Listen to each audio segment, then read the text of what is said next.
welcome to our Splatoon at UH in-house tournament. I am complete commentating here, along with my good friend Blue Boo. How are you doing, Hi.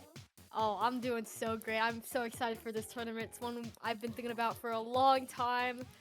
These dynamic duos. In this tournament, we're gonna battle it out 2v2 style, best of 5. It's gonna be a fun one. Um, Blue Boo? Yeah, so as you just said, we're going to be looking at a little bit different of a tournament here than what we've previously done. It's going to be a 2v2 format, which means, it's just going to be 2 people on each team going up into a Splat Zones, Tower Control, or Clan Blitz map of our choice. And so it'll be really interesting to see how these teams kind of adapt to playing in a 2v2 style that they probably haven't really experimented with or done much in this format before. So anything you're looking out for as like teams try and adapt, any adaptations you think they'll make? One thing I will say is that there is no Rainmaker in this tournament, so it's Splat Zones, Tower Control, and Clan Blitz only. And that means especially for something like Tower Control, you're gonna have one person on the tower. There's like a sitting duck, and then the other person's gonna be just trying to defending all on their lonesome. So it's gonna be interesting. Also for Clam Blitz, it's a little less like sitting ducky, but you still have to have someone go back and collect clams. So it's gonna be interesting to see how these teams manage the objective and their defense. Yeah, absolutely.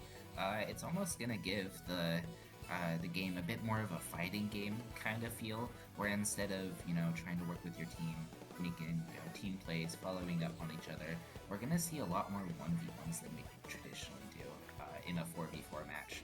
So it's almost gonna be kind of played out like a Smash Ultimate Duos kind of deal, where there is a little bit of interplay, but it's mainly gonna see how these teams try and beat each other up with their mechanics and their frame presses and whatnot. But it'll also be really interesting to see how these players try and create a strategy around the objective. As you said, zones is gonna have a lot less peak to try and cap the zone. Mako is gonna have or for tower you're gonna need to have a person riding, and that takes away a fighter to go and take those strongholds. So it'll be really interesting to see how these teams kind of work with that. But another thing that's really interesting for this sort of mode is that it opens up the maps a lot. There's going to be 2 less players trying to control space, which means there's more space to run to. So especially for modes like zones and clamps, it'll be really interesting to see if players choose to either fight or if they just go around the other players entirely. You don't need to fight to, for instance, Mahi is a very open map with 2 less players, so they could just go run around the other team to try and get a quick cap on the zone, or they could try and run around the enemy team to get a jump in for their power claim. So it'll be really interesting to see here. Yeah, definitely. Oh, what were you Yeah. gonna say? No, nothing. So for this first match of Shrimp Half Off and Boogaloo, what players are you looking at here? Well, I do want to see Skelly and Grape. They're a very dynamic duo. Put on the same team. Oh, and we're actually gonna do our first game here. So let's see who takes the cake. These players have been on teams together before, so it'll be really interesting to see what they do against each other. Yeah, Grape, Skelly, Vinaloo, all on the same team this past semester, all on Shrimple as that. They placed 3rd place in Division 4 this past semester, so really interesting to see how they kind of adapt and try and, because they know a good deal about how each other plays. But this Charger is going to get an early shot onto that Wellstring there. Grape getting on early against their rival Vinaloo here as Ace tries to hold space but goes down with the Dread camping that ledge on top.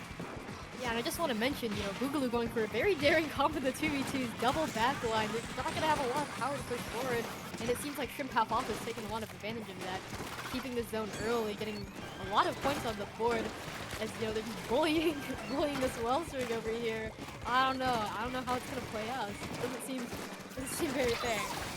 This hammer could be a big opportunity as it goes to the zone. Finds the pick on Grape the Charger, and Skelly's going to be forced to jump out, not wanting to fight the Vinaloo hammer, which I must say is quite understandable. Vinaloo has been putting on a hammer clinic in Division 4 this past semester, so probably a wise choice. Yep, Crab comes out fighting off Vinaloo, that wellspring, and we see just peeking out from this corner, just pushing them away, and they might even cap the zone once again if you're not giving Boogaloo that many points on the board. Yeah, both teams having weapons with a lot of range is going to be forcing a lot more engagements. Those teams can't really try and run around the other to try and take space. Hammer has been looking for something, but can't quite find one until Skelly runs in front of it, unfortunately. Strafe is going to be forced to back jump out, and it's been a really interesting strategy from Trip Half Off. We haven't seen them take isolated 1v1s as much. When their partner goes down, they've tended to jump out very quickly, so we'll look to see how that plays out for them. I mean, I would do that too, to be honest. You know, my only other teammate died. You know, it's kind of cooked from there. But yeah, easy push and pull of these specials being out. Strikes and Crab definitely gonna take this one back once again in favor of Half Off. What the heck? That Crab did a nice job of taking out Ace. The head is really good job there from Skelly on that Crab. Here, Vinley's gonna be trying looking for another pick with this hammer. That hammer has been doing a really good job so far. Almost getting one, but not quite. Oh, it just it did! Very questionable hitbox on that one, but yeah, really good job. Ring around the rosy with the hammer. Oh my god, that's not very fun. Oh, another Crab. Oh, Boogaloo's trying to get their lead. They're so close, but the Crab pushing them out, killing their teammates is not gonna happen. Oh, but a nice kill from Ace. Getting their zone back, saying, no, I don't want you to have the zone. Very back and forth here. I must say, that is the first few picks we've seen that haven't come as a result of specials in quite a while. Maybe Boogaloo taking that opportunity to get that early pick without using their specials, saving them for later, could be a big deal here. The strikes do neutralize it, but it's been a 1v1 with this Charger and Wellstring, but the Charger hits a big shot, and that's going to keep the zone in favor of Shrimp. Oh, but the Crab goes down. Yeah, the Dread goes down. It's like 1v1 and just one on the other side, one on the other side. It's not very smooth, you know? Oh, but this head's gonna get a pick. Maybe, I don't know. Oh, it's a DC. But fortunately, it's not eligible for the so yeah. Just gonna have to play it out. Skelly here is gonna try and 1v2, but the hammer is gonna shred this Crab, and that's gonna be looking like a big shot from Boogaloo here to get a lot of points on the board and take a big lead here. This Crab Dread is certainly not something that can be easily outpainted by Boogaloo, so there is still a pretty big possibility of getting the cap on zone. This gets down early, and that's going to be a big opportunity here for Skelly to try and get the zone here. The Crab comes out, the zone needs to be contested, and it's not going to be contested in time. Yeah, unfortunate DC for Shrimp Half Off there, but you fought hard, you did what you could. Yeah, just gonna have to bring it back in the next game. Yeah, definitely before that DC was a very back and forth game.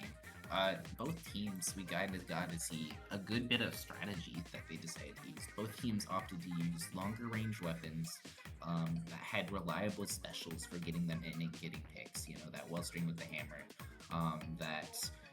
those strikes and Crab from the side of Shrimp.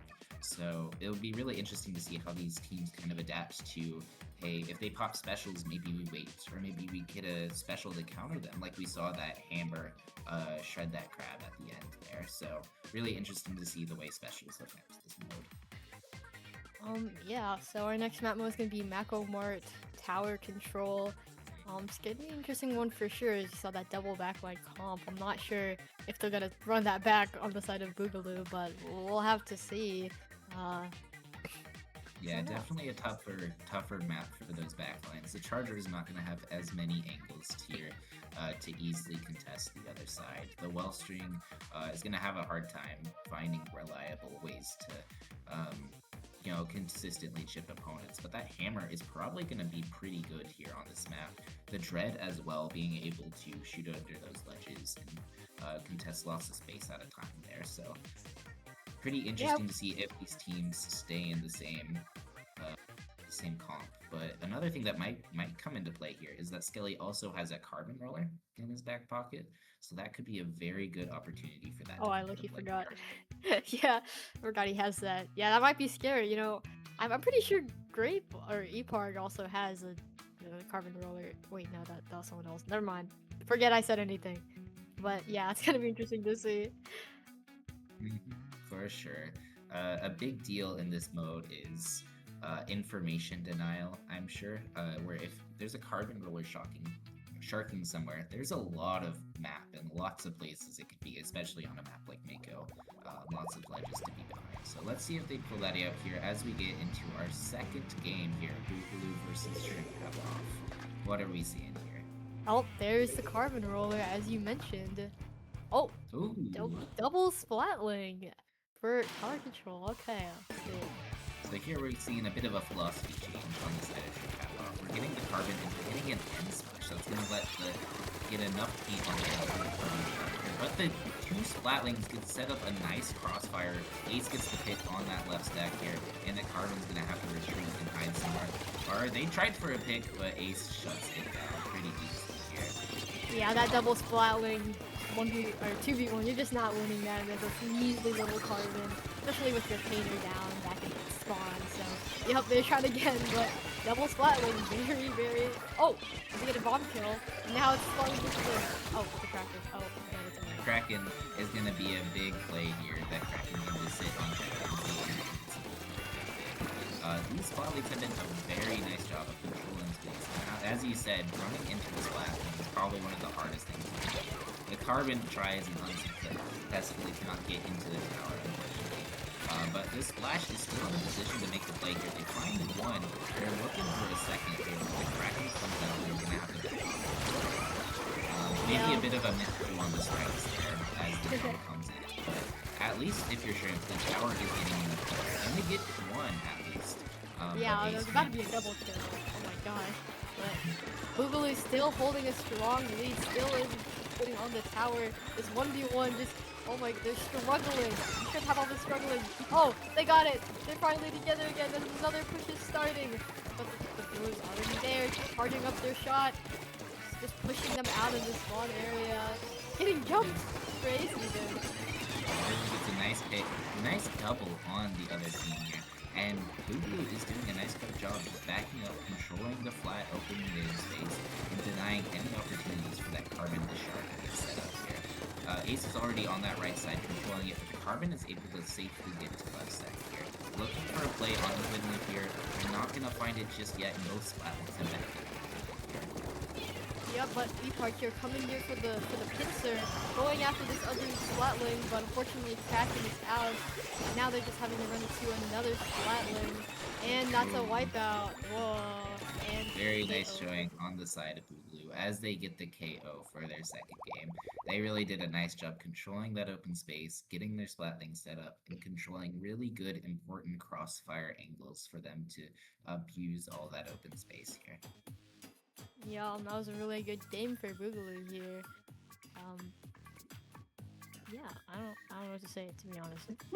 Yeah, really interesting to see that Kraken was a pretty good pick into that comp there, giving them lots of ways to survive in continuation against the Carbon, against the Splash. That definitely saved them quite a few times here.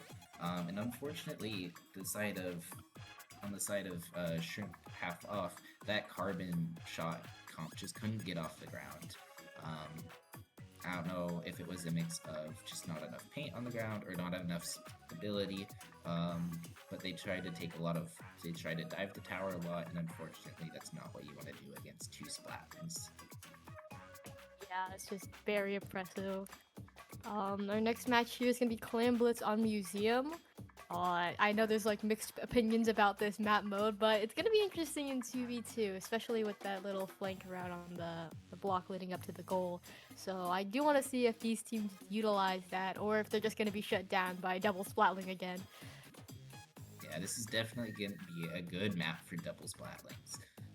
That heavy and that edit can control lots of space, just sitting on that plat or sitting on that mid spinner, and that's going to deny Shrimp lots of options.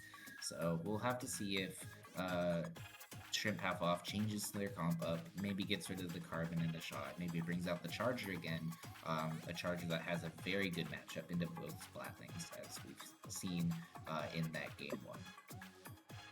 Yeah, definitely. We're just waiting for our next match to start here. Yeah, and it's pretty interesting. I don't think I've seen a Clams 2v2 quite as much as these other 2 modes, so really interesting to see what these teams bring in store, how they manage the clam economy.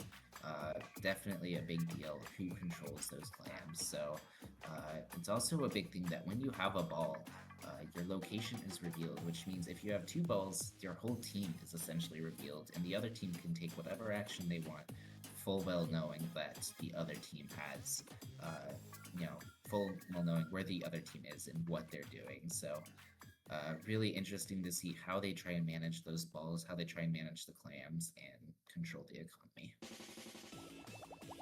Yep. All right. Match starting. Let's see what these teams bring to the board. I'm excited to see. Back to the Cred and the Sniper. I see. Oh, and Wellstring headed this time. Unfortunately, we have a DC on the Charger, but it was a kind of a return to those initial that first game. So, I have a little really bit of a party interesting. here. Oh, a little bit of friendship going on as 2 former team members, and they started having a little squid party before we replay the match. So. But yeah, definitely interesting to see them return to the same comps as they did in that first game. The Charger and the Dread are going to have a much easier time of controlling that open space on PCM.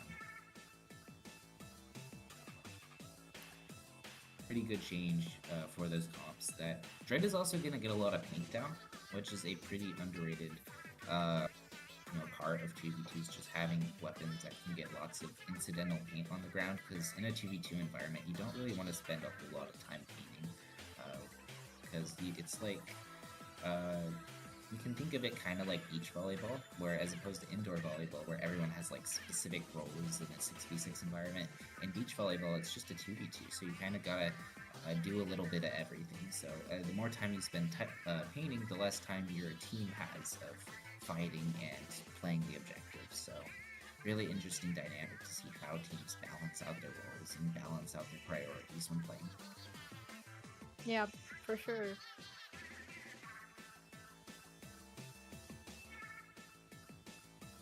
Okay. Still got a little bit of time before we get onto the next match, but Blue, how are you feeling about this past CCA season? I participated in the CCA myself in the Div 2 team Karamahi Damasi, and overall I think our performance was pretty great, taking like gold for all of the second half of Split 2. But anyway, the season as a whole, I think we did really well. Especially all our teams getting like podium or like just having a lot of improvement. And I'm just really proud of all the members in all of our teams being able to show up, get those podium placements, getting to the finals is an achievement. So I just feel really good about it, and I'm really hoping that we can repeat that next semester. Absolutely. UH this past semester had 5 different competitive teams that each got to showcase their own abilities and showcase their own skills on a greater collegiate scene. And Triple being one of them, as we see 3 of the players as we get into this game 3, looking at the same comps that we just saw, the Wellstring Edit versus the Firefin Charger and the Dread. So it'd be really interesting to see how this plays out. I'm not sure if this is UNF Charger, but anyway, these teams, they're working together. Getting those clams, a good early pick on the side of Shrimp half off here. Almost to another clam, singling out this poor headed over here. And they get the kill, pushing onto their flag. Very, very, very, very good for Shrimp half off in this game. Oh my gosh. Very nice teamwork down that opening. Just keeping the poor edit trapped in that corner. Not much you can do there if you go to the edit. But this Wellstring is trying to contest this grab here. getting in a nice position as the charger goes down early on this push. It doesn't seem like they're going to get any value out of this, and they're going to be forced to jump back to the spot. Yep, and Boogaloo now taking advantage of that, trying to get Clams pinning up this mid here, but they're already being contested by this super scary sniper that can definitely take them out. The Dread over here pressuring this Wellstring, and like a stalemate. Oh, but a kill! Kill on the side of Boogaloo, they're getting a nice one. And the hammer comes out, the strikes come out in panic, but it doesn't matter because this hammer just mows through everything. And they get another kill! A really good push for Boogaloo over here. 6 clams, 8 clams in the pocket. Let's see how far they can go with this push. And we're seeing Vinley doing a nice job holding while Ace goes get more claims. Gets a nice pick onto the charger, but goes down with the Dread in a trade here. And it's going to be a 1v1 here as the Dread tries to prevent more claims from Negan, but it seems like the Headache just elected to make the ball and jump out. Just get rid of some of those clams in the middle and hold it for a little bit of special charge as they use their teammates for this one here. This Dread is going to come up and try and contest. Gets a nice pick onto Vinlo here, and this Crab is going to come out here pretty soon to get this headed. But the Charger actually just takes out Ace before we get there, and we're seeing a corner push on the side of Shrimp here. Yep, and there's five clams in the pocket going straight into that basket. They just need one more to get the lead, but there seems to be none. But, well, there's only one alive on the side of Boogaloo. Half the team is dead. There. Oh, they and get there. Let's go! Yeah, really big effort to get that final win and try and take that lead here. But we're going to see a little bit of a reset as both teams are getting back to mid. The Dread goes down early from a nice pick from the headed Ace there. And we're going to be seeing Boogaloo try and get to the enemy flat and try and get this Charger off of the sniper. Yep, they got a camera online, so you know Boogaloo's got to tear it up. Pushing that Shrimp half off here. Like, they're trying to keep their ball, but let's see if they work. I could do it perhaps to help with the push. I know Shrimp half off's got a strikes ready, but how are these teams going to use them? Oh, Crab comes out, pressuring. Oh, maybe getting this wall swing, but not quite able to. It's just a back and forth. It's just teams waiting for each other to come close. Boogaloo does need to make a push though, but their hammer does go down. They waited a little too long, and Shrimp half off. The big thing about that core though is Vinlo is coming back with his hammer. As we see the hammer gets a nice pick onto Skelly on that top mid position. This hammer is gonna try and push through these strikes here. They're gonna have to back off for a second as they wait for their teammate, but both members here have a ball. This could be a devastating push if they just get close enough to pass it. Yeah, definitely. Like, Vinlo fighting for their life over here against this Dread Ringer, pushing them out, and they do get killed one by one, possibly, and this push is definitely over. And Vinlo's back into this corner against this Dread Ringer that can shoot over his cover. But the hammer comes out! Surprise hammer! Gets Skelly going and running after this poor Charger and getting them, absolutely destroying them. Now all Boogaloo has to do is get all these clams they have into that basket. And will they do it? They have a ball ready, but it's about to close. They get another kill, and they take the lead! Thanks to Boogaloo being there, and they get the ball in as well. Really good push for Boogaloo as they were jumping out from Boogaloo. Yeah, really nice play from Boogaloo there, really good push. We saw Vinaloo absolutely bait Skelly into that corner, just with the hammer waiting. Expert tactics with fishing from Vinaloo here. But as we're going to see, Shrimp's counter push is going to get shut down early as that Dread comes down on the ramp, and they're going to lose their ball. They still have one with the Charger here and Pity and Toe, so they're not completely out of it here, but they don't have a lot of paint in mid. They don't have a lot of space here to work with, so we're gonna have to see them try and push up and move forward here pretty easily. Yep, we got 2 balls online, 10 seconds left on the clock. The hammer is coming out just in time. They're trying to run away, but they can't. This hammer's too overpowering, and as they jump out, they're gonna have to do something in overtime to make this work. But Boogaloo's already rushing their base, trying to get the ball and ending this overtime early, but they just couldn't do it, so now they have all packs to do something right now. Oh, what an unfortunate death. Here we gotta run towards basket here, but there's just not enough time, and that will do it for the set. Boogaloo takes the set 3-0 here in the lovely showcase of the 2v2 format here in this opening set here. Yeah, I was definitely. I will say I didn't expect this at all, but it seems like Boogaloo's gonna be moving on. How exciting! Yeah, really good performance here from Boogaloo in this kind of Shrimple as that rivalry match here. Three of the members of Shrimple in this one, but only one moving on to the second round. Yeah, so don't go anywhere just yet here. We'll be back Don't pretty stay. soon. No. Or don't, oh, whoa, whoa, whoa, hold on. Don't leave Wait. anywhere. We'll be right here waiting for our round two matchups here pretty soon. So stay tuned. Yep.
Hello and welcome back here. Today welcome back to our Dynamic Duos in-house tourney. Today we're looking at round 2 here, and we got Wheelchair versus Rage Bait Supreme. I'm complete and I'm joined once again by Blue Blue here. Blue Blue, how you doing? I'm doing really good. Felt good about that round 1. Excited for round 2. Got some interesting players here. Complete if you wanna explain the team a little bit. Yeah, so we got a 2v2 format here. So we're looking at 2 players on each team. On the side of Wheelchair, we're going to be looking at Annalene and Oomph here together. Oomph is a well-known squiffer within the community, and Annalene is our vice president of the club. And over on the side of Rage Bait Supreme here, we're looking at Aiko, a member of Crab and Go, CCA team, and Nasu, a former president of Splatoon NUH. So a pretty fun matchup here as we're gonna look into these maps here. What are we starting with, Blue? We're starting on Clams on Museum. Once again, had this previously before, but we're gonna see it in a new light with these new players. I'm excited to see what they're gonna do. Yeah, and it's gonna be a pretty similar to last round here, where we're gonna see a lot of range between these 2 teams. It's gonna be a battle between the Squiffer of Woomph and the Nautilus of Aiko here, as they try and control lots of space at a time with those longer range weapons. So it'll be pretty interesting to see the dynamics between that Nautilus and the Squiffer. I can imagine that Squiffer is probably a pretty good matchup into Nautilus, so I would think that Rage Bait Supreme might struggle a little bit here early on as they try and learn the format, learn the matchup here, but that'll be an interesting dynamic to see how it plays out. Definitely for sure, and we're actually getting into it right now, so I do want to know if Woomph is going to play their signature Squiffer, if they're going to switch. Yep, seems like they are. And for Rage Bait, yep, there's that Prime Nautilus and that Tech Splatter Shot. Let's see how it can happen. From either side here, we've got a kind of a more midline fighting gun as well as a traditional kind of support gamer on both sides here. And this Squiffer and Nautilus are going to get right into it, threatening that matchup up early, but they're both going to try and put down, stealing each other out here as we get in this opening here. The Sea Junior is taking an aggressive position here on top mid. As the Squiffer threatens that left flank, they're going to get on the flat, and they get the bubble up early, getting a quick double, and that's going to be a quick 2 balls in on the side of Wheelchair here. Really good start if you're a fan of Wheelchair, if you're a fan of Squiffer gaming here, so really interesting to see how these games play out. T-Tech is going to try and get something going, and the Stars are going to try and create space and go down way too early for T-Tech. Yeah, this game might end early, like, they just keep cycling Clams, Wheelchair constantly getting picked. You know, that Nautilus unable to touch that Squiffer, as you might have mentioned earlier. And these Clams just keep going in. Oh, but the basket might close, and you know, Rage Bait finally shuts down that push. And but still going down to the Squiffer, continues to live, getting. Yep, unfortunately. Okay, that's finally the end with pushing the score all the way down to 21. Rage Bait Supreme finally taking back their flat, painting up, getting their specials, and just seeing how they can push into this Squiffer. Oh, as we see on the left here. But Nasu runs away. Oh! What a shot here as the splashdown cancel gets through, and the double here on the center Woomph here. Woomph is doing a really nice job of using a lot of different angles here. As we said, there's not a lot of space that in 2v2 for people to control, so if you can go around, it's a pretty good idea. But that Squiffer going down early means that this push is probably going to fizzle out here, as Rage Bait Supreme is going to look to counter push. They're truly rage baiting the enemy team. Oh, and getting a nice trade along with that. As Nasu tries to make a ball, he's only got 3 claims, but it's a 1v1. This might be their only chance. The strikes come out a little earlier, in my opinion, and they're unable to get the kill. Annalene makes a nice play on the T-Tech here, and that's going to wipe out that push from going anywhere here. They're going to take space here on the right side quickly, with the Squiffer getting set up with that ball here, but the Nautilus is going to have to be forced back to try and compensate for it, but the Squiffer jumps back away from that position, so we might see a bit of a mid battle here. Yeah, but the Junior going in super aggressively, Oh. but not going down to the How splashdown. did that live?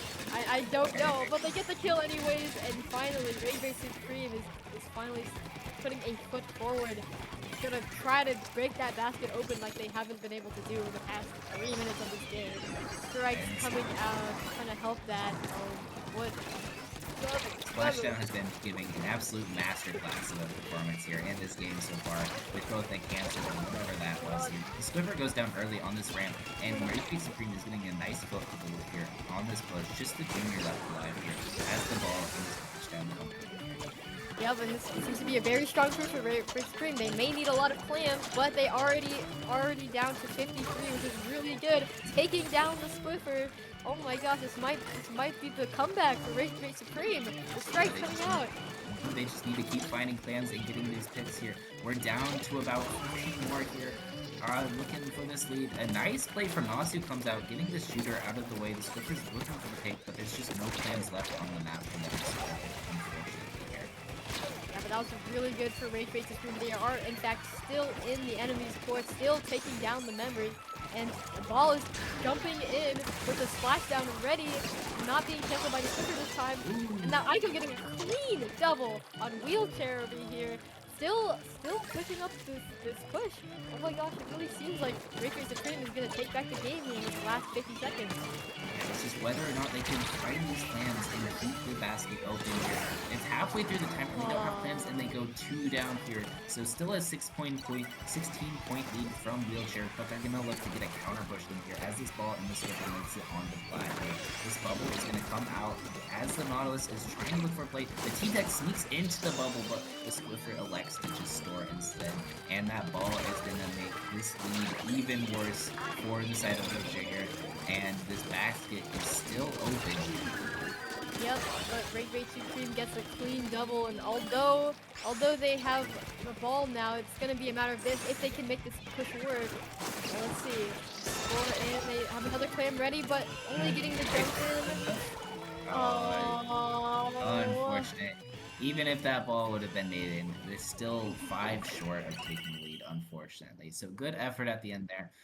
But just couldn't quite close it here as Wheelchair takes that first game. Dang, that was a really close match. Oh, that ball. There's a really good effort from Rage Supreme fighting off that Squiffer, getting really good momentum at some points, but just unable to take that lead. And you know, having that little Squiffer snake past you when you're trying to kill them in their bubble, that was just, they're getting rage baited themselves. Like, oh my god. A very nice way of putting it here as the Wheelchairs just kind of sped past. But I think that map really just came down to who could stagger their clams better and who could manage that economy better on the push. Honestly, Wheelchair just didn't get as many pushes as Ragebait, but they made that first one count so well with just holding the basket open, going back for clams. We saw both of them cycle back and get clams, and that just really put a big dent in that lead for Wheelchair. So really interesting to see how they take that and kind of try and fight it out on a different objective. And we're gonna see how they play on Splat Zones and Tower here to see if their strategy kind of translates or if they're gonna have to adapt pretty hard. Cool. It looks like we're gonna be getting into the second game here pretty quick. Mako Zones here is gonna be the map. Anything you're looking out for on Mako Zones? Not particular. Maybe those bubbles, maybe those stacks, maybe those, you know, streets on the right, left side of the map. They could use to squirm their way in and get, you know, vital kills. So, no comp changes. We'll see how it goes. Yeah, no changes for either side. We're gonna see those long-range weapons get on this echo. The Swiffer and Junior looking to take an aggressive opening here as the Swiffer is set up on that left side here. But they're trying to live best they can. And the first zone goes to Wheelchair, but the first wipeout goes on the side of Rage Supreme here as we're gonna see this T-Tech and this Nautilus get set up for an early hold. Yep, for sure, and the strikes are coming out to protect this hold. It really seemed like Whisper was on the front foot in the beginning, but now Rage Supreme got unlocked. They got a lot of paint on the ground. You know, although they're being marked by the Squiffer here, Bubble's about to come out. but can they bring this back? Let's see. The stone flip. Oh, unfortunately not. Oh, Ooh, the never Squiffer mind. gets a What nice just happened? bubble. That splashdown cancel just so good from the side of Wolf here. And this junior is gonna come back and get paint on the ground here, looking for a hold for Wheelchair. As this Nautilus is gonna try and beat it. The strikes could come out and try and threaten zone flip here. A little too short to do that, instead just trying to force space, but the Nautilus goes down too early to capitalize on it here. Yep, and Wheelchair once again making their statement. They get another lead here, and we'll see if they can push it even farther. It seems that Rage Bait is like kind of waiting for something to happen. Oh, they're going in together, but can they get the pick? Oh, unfortunately no, they get wiped out, and Wheelchair only has a couple ticks left on the board. They might win. Yeah, here, 20 ticks remaining here. Rage Base Supreme needs to make something happen, but the T-Tech in their paint is gonna go down way too early here. It's up to the Nautilus, but no, that Squiffer finds a nice angle, and Wheelchair is gonna take game 2. And a very fast game too at that. A clean knockout, unfortunately Indeed. for Rage Bait Supreme. Yeah, really good showing from that Swiffer, finding multiple nice picks onto that Nautilus, onto that T-Tech here. And maybe as we get into Game 3, Rage Bait Supreme probably needs to find a change or a way to mix it up. But we'll see what kind of weapons they can pull out or what kind of swaps they can make. Definitely. Yeah, Scorched Tower here coming up for our Game 3. Maybe not something these players have a whole lot of familiarity with. Definitely not a commonly picked tower map here, but is there any parts of the map you're looking at here that just kind of stand out to you? Oh, the map. Sorry, the map. Yeah. Scorched Tower. Oh, Scorched Tower. I'm gonna be honest. When I picked this, I wasn't really thinking straight, and now that I'm thinking about it, I don't know if I like, but we're gonna see how the players adapted Scorch on Tower. Yeah, definitely a strange map. Yeah, there's some intentional strange map modes in this, but I don't. This one was not one of the intended strange map modes. Okay. Okay. So yeah, it's Definitely gonna. a choice of a map for sure. A little bit snowbally on the end there, but it's going to be really important for the players to hold snipe and hold their plat on defense. So really interesting to see how they take on this defensive challenge of a map here. And maybe on this one, it might just depend a lot on who gets an early front hold and early who starts the game better. And so far, it's been Wheelchair that has gotten a bit of a better start on those openings, on those initial pushes. So this one might be a good one for him here. Yeah, definitely for sure. And that bubble is just gonna stop any movement from Rage Bait Supreme on the tower. So we'll have to see as we get into round 3. Let's see if we get any changes in these comps here. They've been stagnant so far here, but we're looking at the same comp from Wheelchair, that Swiffer and that Junior, but the Charger comes out, the VAC Charger even, and that's a very interesting choice here for this map. The VAC maybe trying to do a little tower cheese, maybe protect the T-Tech a little bit, but this is an interesting one. Oh, the Chargers are going head to head, trying to get a pick on each other. This is truly the 2v2 of all time, but unfortunately, the T-Tech goes down, and it's just this poor Charger on the down. They're fighting for their life. They seem to live for a long time, but yeah, they eventually go down, and a bubble is ready for Wheelchair, ready to make this push even more. We'll have to see what Rage Bait Supreme does, as this Junior is just getting into all these key positions, painting their base. It's some top shit for Rage Bait Supreme. They do have strikes ready. Handling doing a nice job of keeping that sniper. The strikes are gonna try and force some space here. That Junior is still living on the right side, looking for a pick on T-Tech, and they're gonna find it with a nice wave breaker and torpedo movement. Oh wow, the Swiffer finds the pick on the Junior here, and that's gonna be an early knockout, it looks like. They just have to break this checkpoint 3 here. But there's Rage Bait Supreme is nowhere to be found, and that'll do it. Yeah, very, very quick games 2 and games 3 here. And yeah, that's a win for Wheelchairs. Not as uh innocent as they may seem. Yeah, definitely a bit of an interesting choice on that vanilla charger. Maybe not what they were trying to go for. That vac, just not a lot of options to use it on this map, I think, as well as that splat bomb. But really good match overall from these two teams. Very back and forth as they both, well, except for that last one, as they, as they fought it out. And yeah, very good set. Yep, so don't go anywhere. Ha, I got it right this time. But we will be back here pretty shortly with an exciting round 3 of winners finals here. So don't go anywhere.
Hello and welcome back here to our Splatoon at UH Dynamic Duos tournament. I am complete once again here with you along with Blue Boo. How are Hi. you doing, Blue Boo?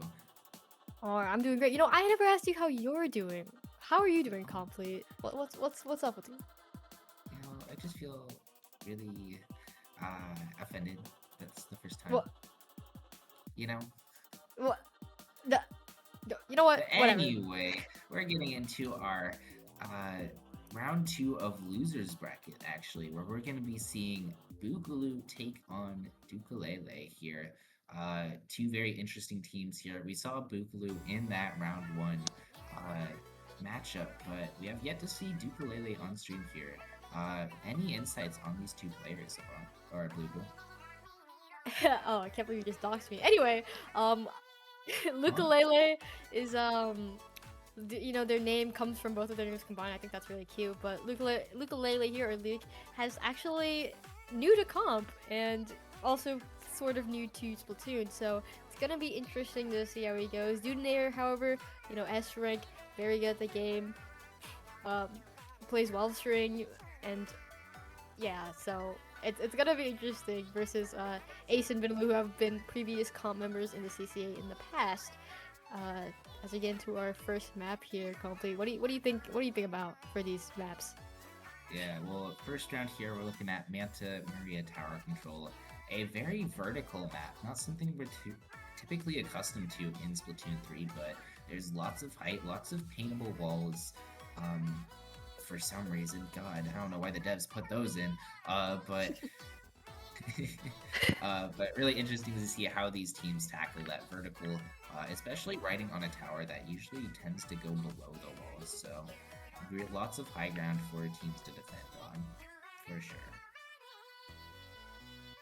Yeah. I did hear you did mention that Doominator played well string. I'm starting to notice we keep getting well string players into this club, and I can't tell if that doesn't feel like a good thing, you know? Yeah, like, man, those well strings, bro. I hate well string. I know I don't actually hate well string, but like, there's too many of them. You know, we need a cold hard, if you know what I'm saying. Anyway. Yeah, Flush players too. Anyway, Hey! very interesting comps here we're looking at. We're gonna see two heavy Splatlings, a Deco and a Vanilla Heavy, along with these custom Dowser Boys and a Blob Blobber. This is gonna be pretty similar to our round 1, where we're having two teams with lots of range, lots of chip damage here, matching up into each other. So we're really interested to see which players do really well at controlling those games. As Vinland is looking for an early pick here against this Dowser, and but the Blob finds a nice pick following up on the heavy edit, and this Blob is gonna get a double here as Boogaloo is gonna take this early push here. Yeah, definitely. And, you know, I noticed not a well string in sight. But Boogaloo making this easy push here. You know, Dukulele trying to get back in. They're being marked though, and they don't have that much resources at the moment. Although these strikes coming out, the Kraken is able to live through all of it, and Dukulele's still trying to get in, trying to stop this push from happening. Oh, Forcing out that Kraken is a pretty big deal here. Oh, and the Splatling actually went down here to the heavy Splatling, and that's a really well done defense here on the side of Ukulele. Seems like we missed that, but these strikes are going to come out, and they're going to create a very nice counter push with this dually taking a very aggressive position in this point. yep, and these Dowser duels ready to get in, but the Splatling 1v1 is happening right now, and whoever wins might take the cake. Oh, but Boogaloo's wiped out. Dukulele getting some more points on their board, getting their special. They have a lot of things online ready here. Dudenator takes this batch area here, striking out, just preventing the Boogaloo here from getting this first checkpoint. But it's another Splatling battle, and we'll just have to see where it goes. Very well done from Ukulele. This Dowser is looking for a pick on the Blob, not finding it just yet, but both of them still living here as this skirmish occurs on the side of left street. And it looks like the heavy Splatling Deco got the pick on the Vanilla Headed, finally winning that 1v1. So we'll see if this tower is going to keep going on the side of Boogaloo here. I don't know what happened to Dowser. Seems like they jumped back a little bit later on as Ukulele is setting up very nice strikes. Yep, and the strikes try to come out, but the Kraken is already there, you know, outliving Immortal those strikes. And they do get that pick on that Splatling, trying to find these Dowsers. And oh, Dowsers cleans up that kill, unfortunately for Boogaloo. And yet again, it's another 1v1 this Blob versus this Dowser. And nice kill from Dudenator here. Just getting that ping, the ping back up. Another try for their push, and the strike's also coming out. Still trying to get the lead back from 15 to 40. Oh, a nice pick here from Vinaloo is going to clear tower, and the Blues are going to be forced back here. It seems like Dugalele has been doing a really good job in mid, in winning those mid fights, but they just haven't been able to clear top left on their pushes here. But these Blues trying to find something out of nothing, not getting it, unfortunately, as Dugalele is going to be stuck here on defense. With the Blob, it's a nice angle onto it, and it's looking here like a pretty devastating push for the side of Blue. Yeah, so it's definitely, this Blobber keeping out these Dowsers, another 1v1, but Dudenator takes the kill even though the Splatling cleans it up after him, and Kraken on the checkpoint. There's nothing Dugalele can do here, pitifully shooting at it, and now they're getting jumps as well, but what is happening? Saves them! And this is gonna be a knockout for the side of Boogaloo as Vinaloo cleans up these, or not a knockout just yet. They still have to break this third checkpoint here as Boogaloo is gonna try and make the play, but Vinaloo gets the final pick here and a very nice knockout on Manta Maria for the side of Boogaloo to take this game 1. Like an iron wall, just like that Kraken and just that Splatling, just so much pressure. They just couldn't do. Ukulele was just unable to break through.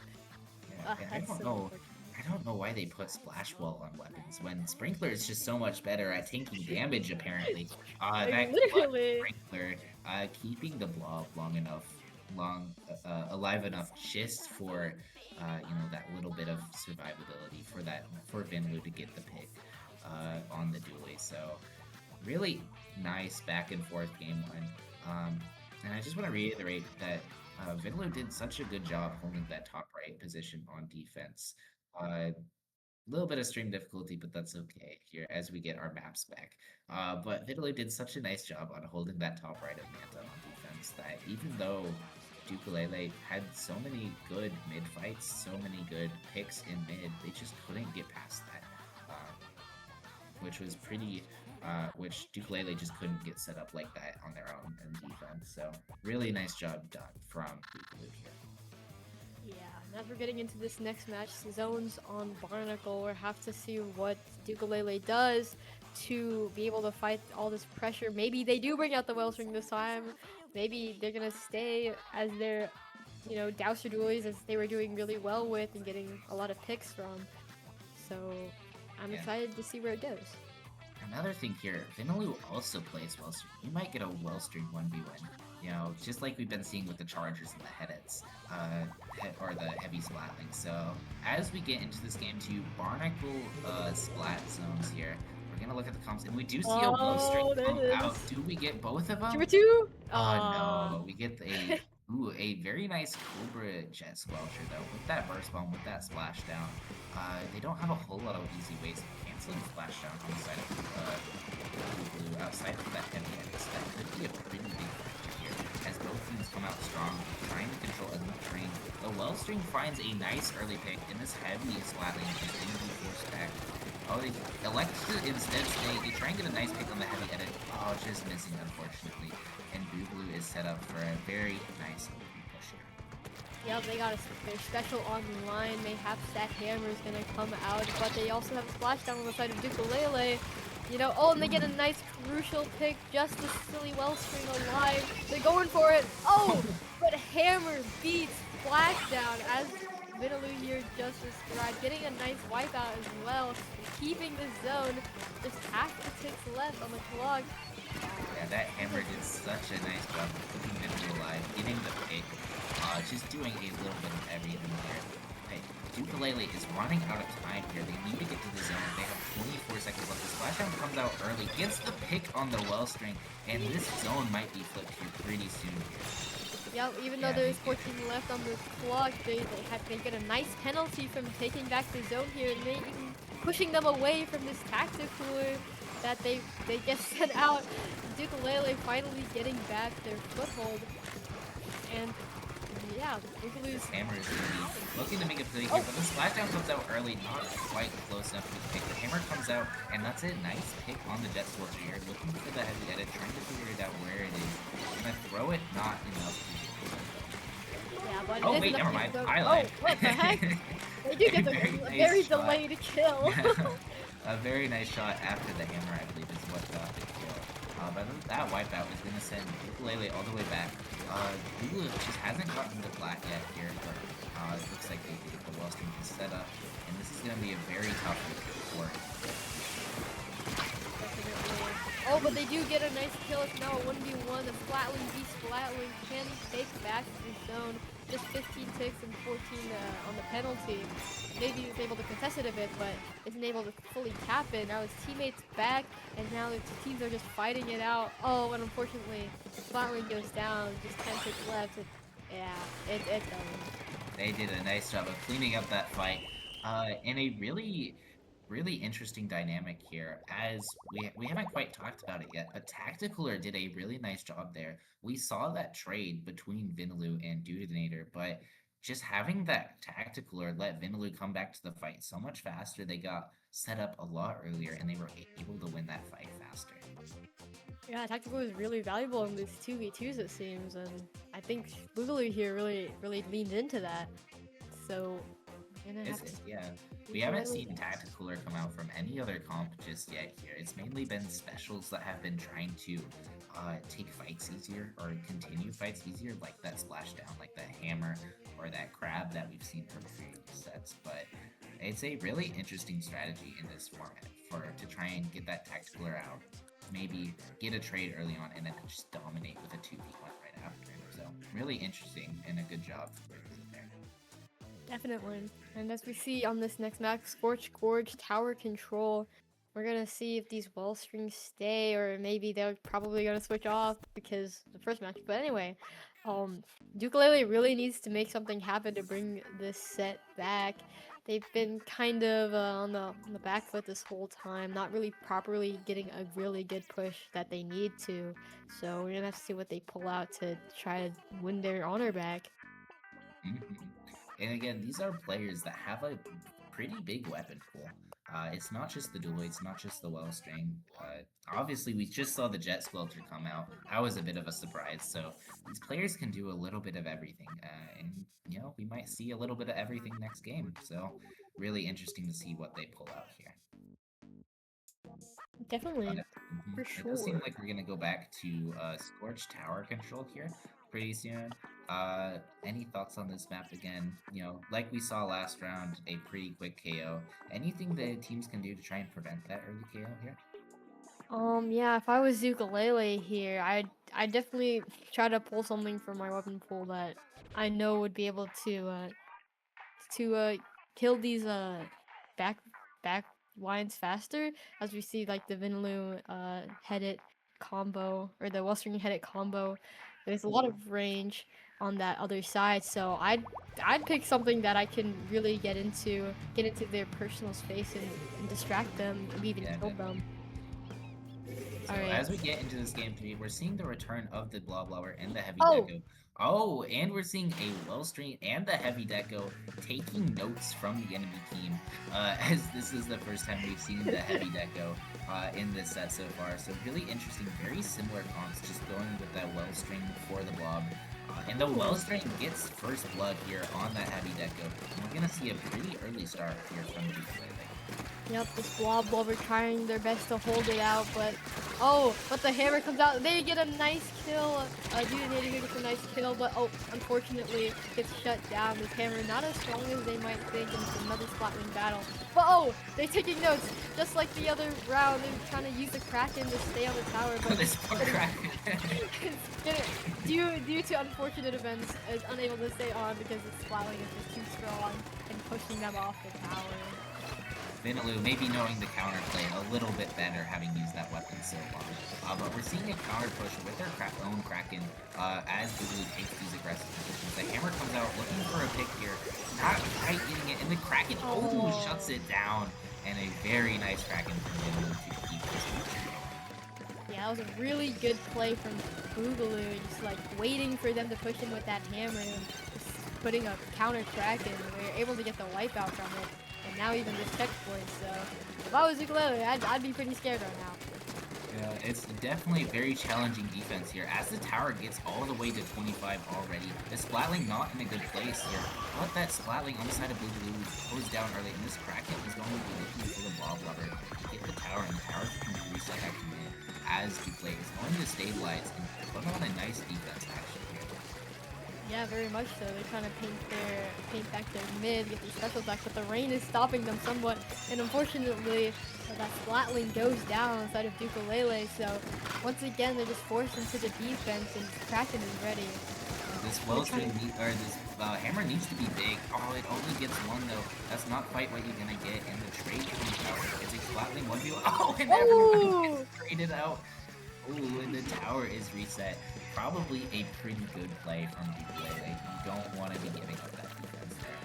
And it seems like the Blob is going to be in mid a lot faster than Yep, and look, they're doing what sloshers do best, shooting over that cover, getting that ring, but unfortunately gets shut down by the Splatling. It's another Splatling 1v1, but Cross here kind of on the down low, not really in a good position as Tower's being pushed up on the other side of the map. Yep, and they jump away. Dunator here is putting pressure on the tower with those nice Wellstream bullets as well. Oh, but they get killed. Oh, nice shot from Dunator on the Wellstream here. And now it seems they're finally pushing back. Can we get another kill on the Blob? Please, you got it. No. This Blob still lives, gets even the pick, but the hammer comes out, hopefully finishing this fight as it goes. Seems like the Blob was able to actually get away though, and this Splatling is gonna punish the Wellstream for being so far up. The Wellstream's supposed to back all the way and give up all the space, and this Blob is doing a nice job pushing the enemy team back here. Looks like Boogaloo is gonna try for another push, but the heavy Splatling goes down early. The Blob gets the trade, and the Blob is all the way behind on the enemy plat. The Wellstream died, and it's just the Kraken left on the tower here. And they're just gonna try and write it out, get what value they can. Yeah, but unfortunately, they aren't able to do much, and they get kind of caught out there. You know, like fish out of water, anything out of the ring. Unfortunately, this hammer tries to get this kill, does get the Blob over, goes for a hopeful throw at the other Splatling, but they have their Kraken ready as well. And there's only a minute left on the clock for Dukulele to bring them back. This Kraken is going to be a nice play, gets one on the snipe, gets two, and a very good Kraken play from Minwood here. It seems like Boogaloo has just been doing a lot better job of stabilizing and playing patient here. Ukulele has been a lot more antsy, a lot more kind of jumpy to get into the fight here. As this heavy Splatling is going to try and pick Blob up best they can. The Crossfire gets the Blob, very nice play from Ukulele here, and they get two here. Very good defense here, but the tower does get to 13, and we're only going to have 25 seconds in overtime to try and get that lead back. I haven't seen much on the side of Ukulele in terms of offense yet, but this Kraken and this hammer are going to have to be good. Yeah, this is going to be a long uphill climb for Dukulele, and they need to be able to get this overtime. Kraken comes out, hopefully getting a hammer also comes out, but unfortunately gets nobody. It's a tower! No! Unfortunately, Dukulele is unable to bring that back. Oh. Committing a overtime cardinal sin, I fear. Not getting to the tower in time. Unfortunately, the Kraken and the hammer just pulling them far away. But Boogaloo takes game 3, and that will be the set. Very nice showing from the side of Vinaloo and GG Ace there. Yeah, it was a good run that they had. For sure. And still, on the side of Ukulele, there's still 2 players who are new to comp. Never really tried it out before. Still getting a nice run in this bracket here. Very good job from them as well. For sure. Okay. Yep, don't go anywhere here. We will be back pretty soon to watch Boogaloo yet again in Losers Round 3 against either Rage Bait Supreme or Shrimp Half Off. So don't go anywhere. We will be right back.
Welcome, welcome all.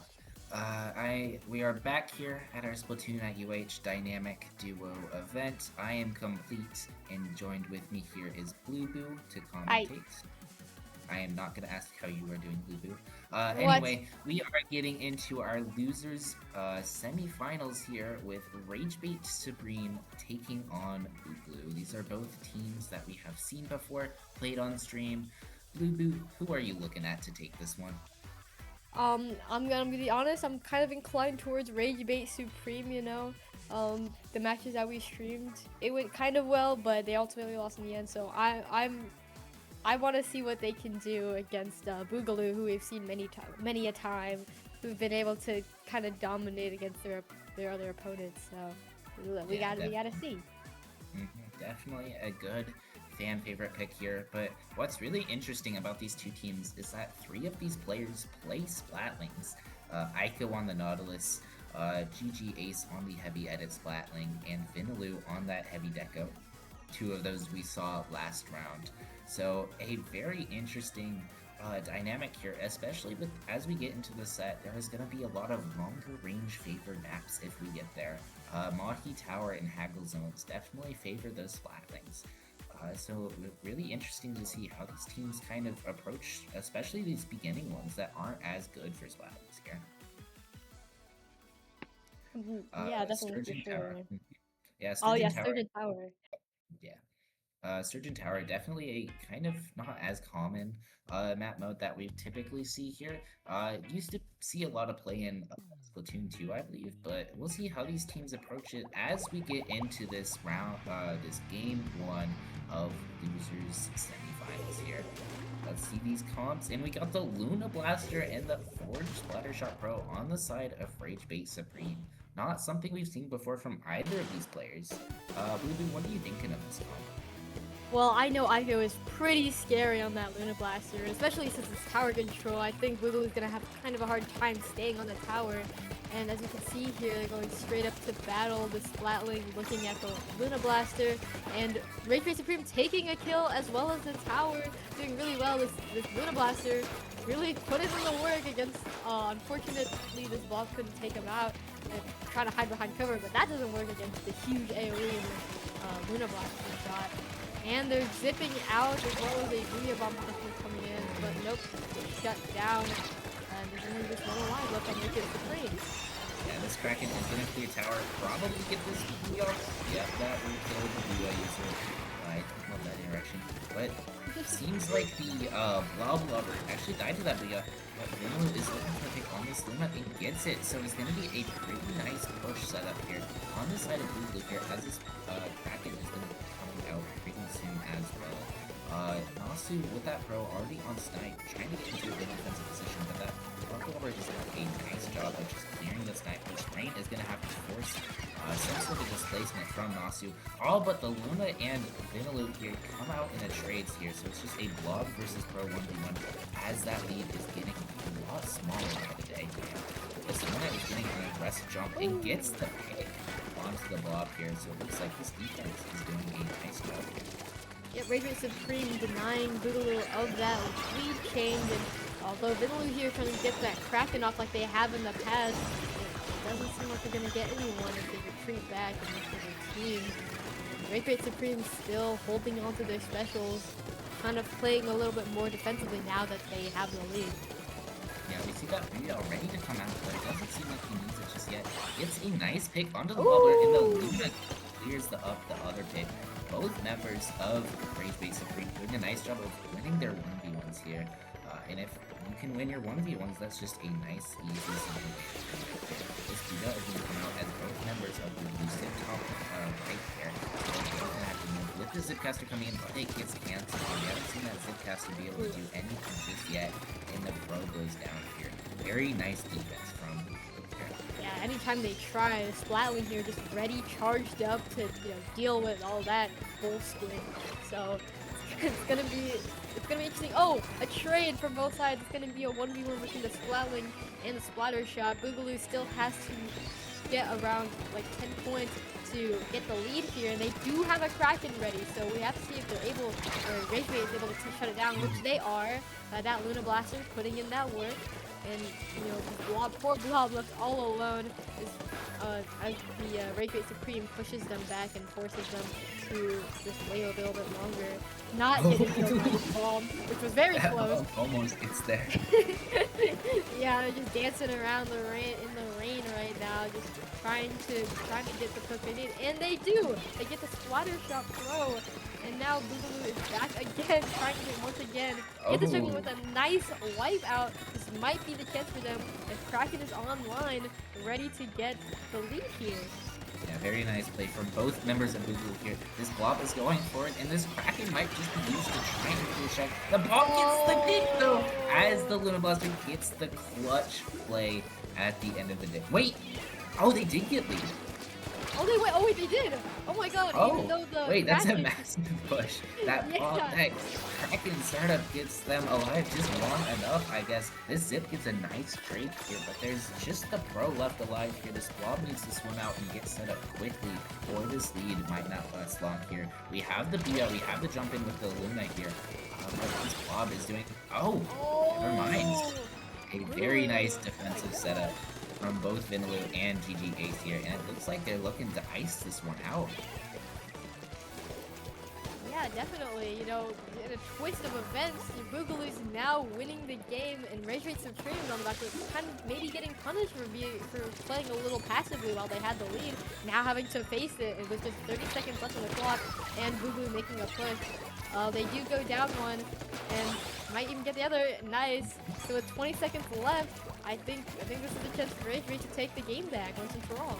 Yeah, absolutely. It'll really come to how well that Luna is able to capitalize off that Zipcaster, or if they instead, honestly, the smarter play might just be to wait and let them get under the ledge. The Luna is forced to stay on tower right now. They can't pop the Zipcaster even if they wanted to, except for, but the Vinaloo goes down, and it's just Ace versus Nazu on the tower. He needs to get the pick, but he cannot get it in time.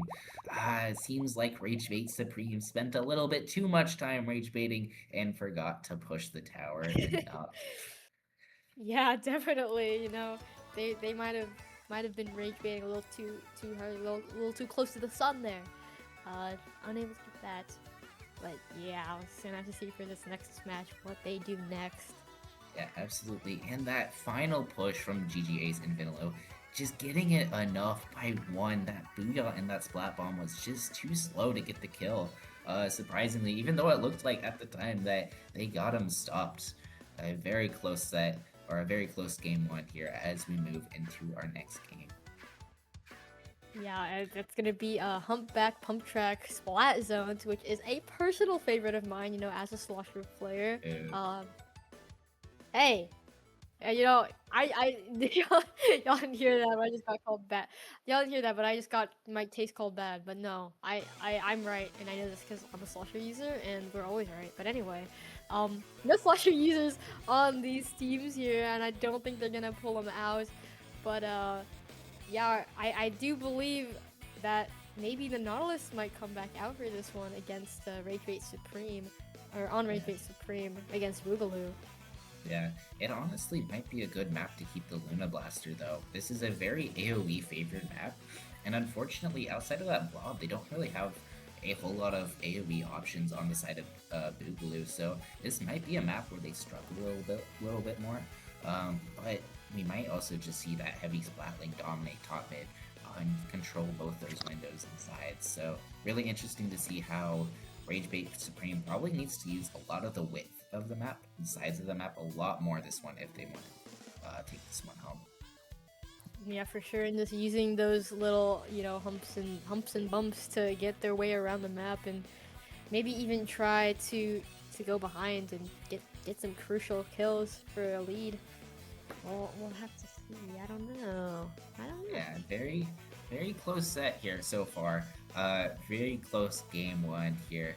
Really interested to see how the rest of the set plays, especially as we get into those later maps that aren't picked as common. We have Mahi Tower and Haggle Zones. Not very common, maps at all. Haggle I've never seen in a comp setting before. So. Oh yeah, me neither. Yeah, so as we get into this round, this game 2 match here, what are we looking at in these comps? Oh my god, Wellstring! Huh?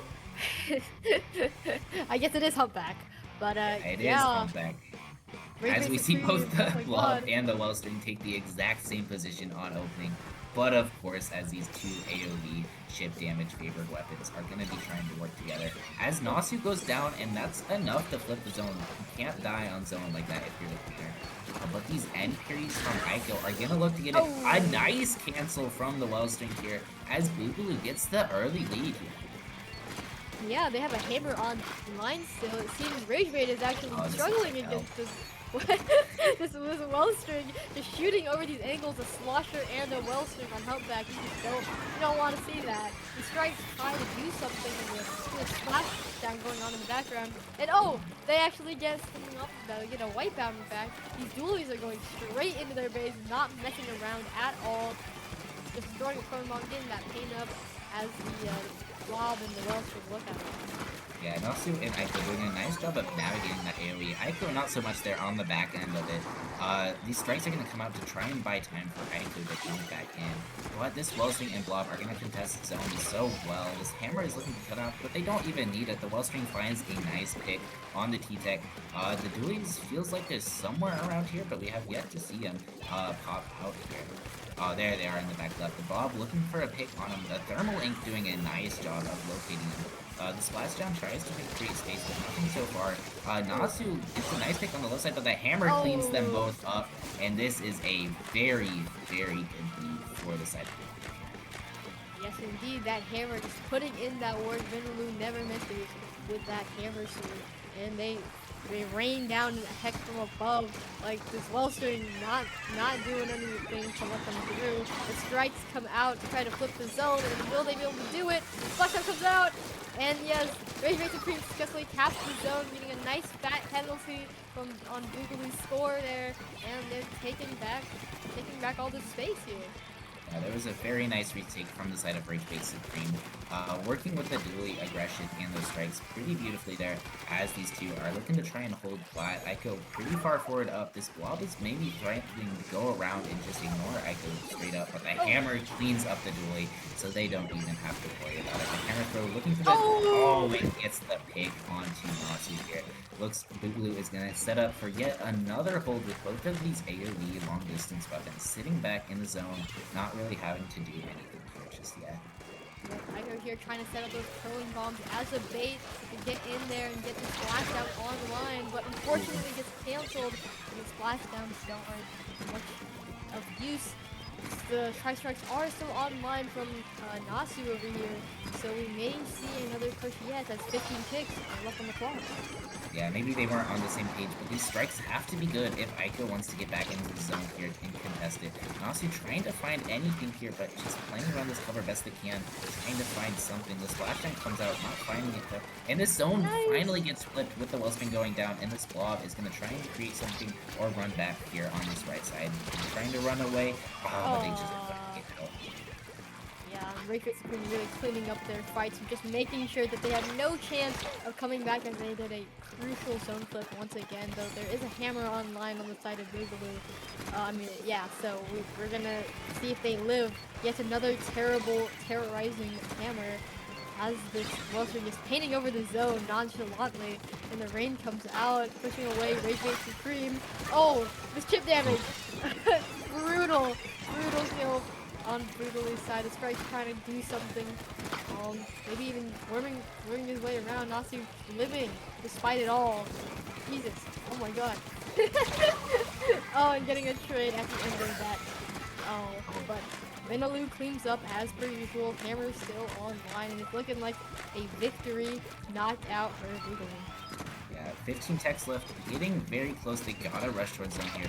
One in this left window gets the pick here, and if that's what you need to happen, you need to get the zone here. The zone is contested. The Blob is trying to keep it, but it's not going to be enough here as the team tech comes in clutch here with another pick onto GG Ace, and it's just this Wellstring left alive here. These strikes and splashdown need to be used really well if we need to hold this zone here. The hammer is going to threaten a kill pretty early here with that Wellstring on the right, the Blob on the left, and the zone already contested with these so much longer range cluster.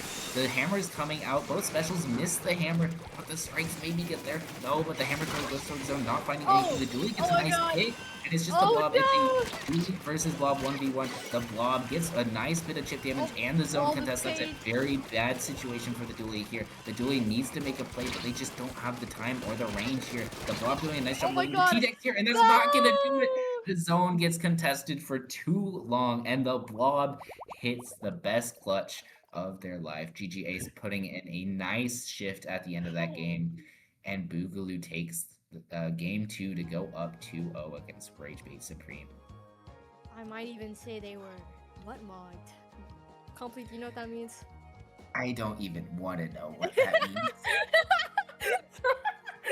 I think I'm gonna mute that word from chat. I'm gonna pretend like that wasn't said. And we're gonna focus on next match.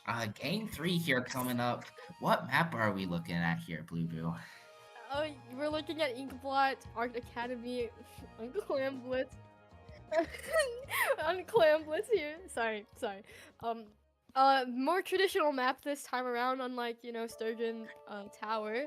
It's gonna be interesting. Inkblot is personally one of my favorite maps for Clam Blitz, so we're gonna see if they can take those bats areas, take the core to get the score in. It's like a major choke in front of the goal, so maybe this Wellstring is gonna come back out to deny that space.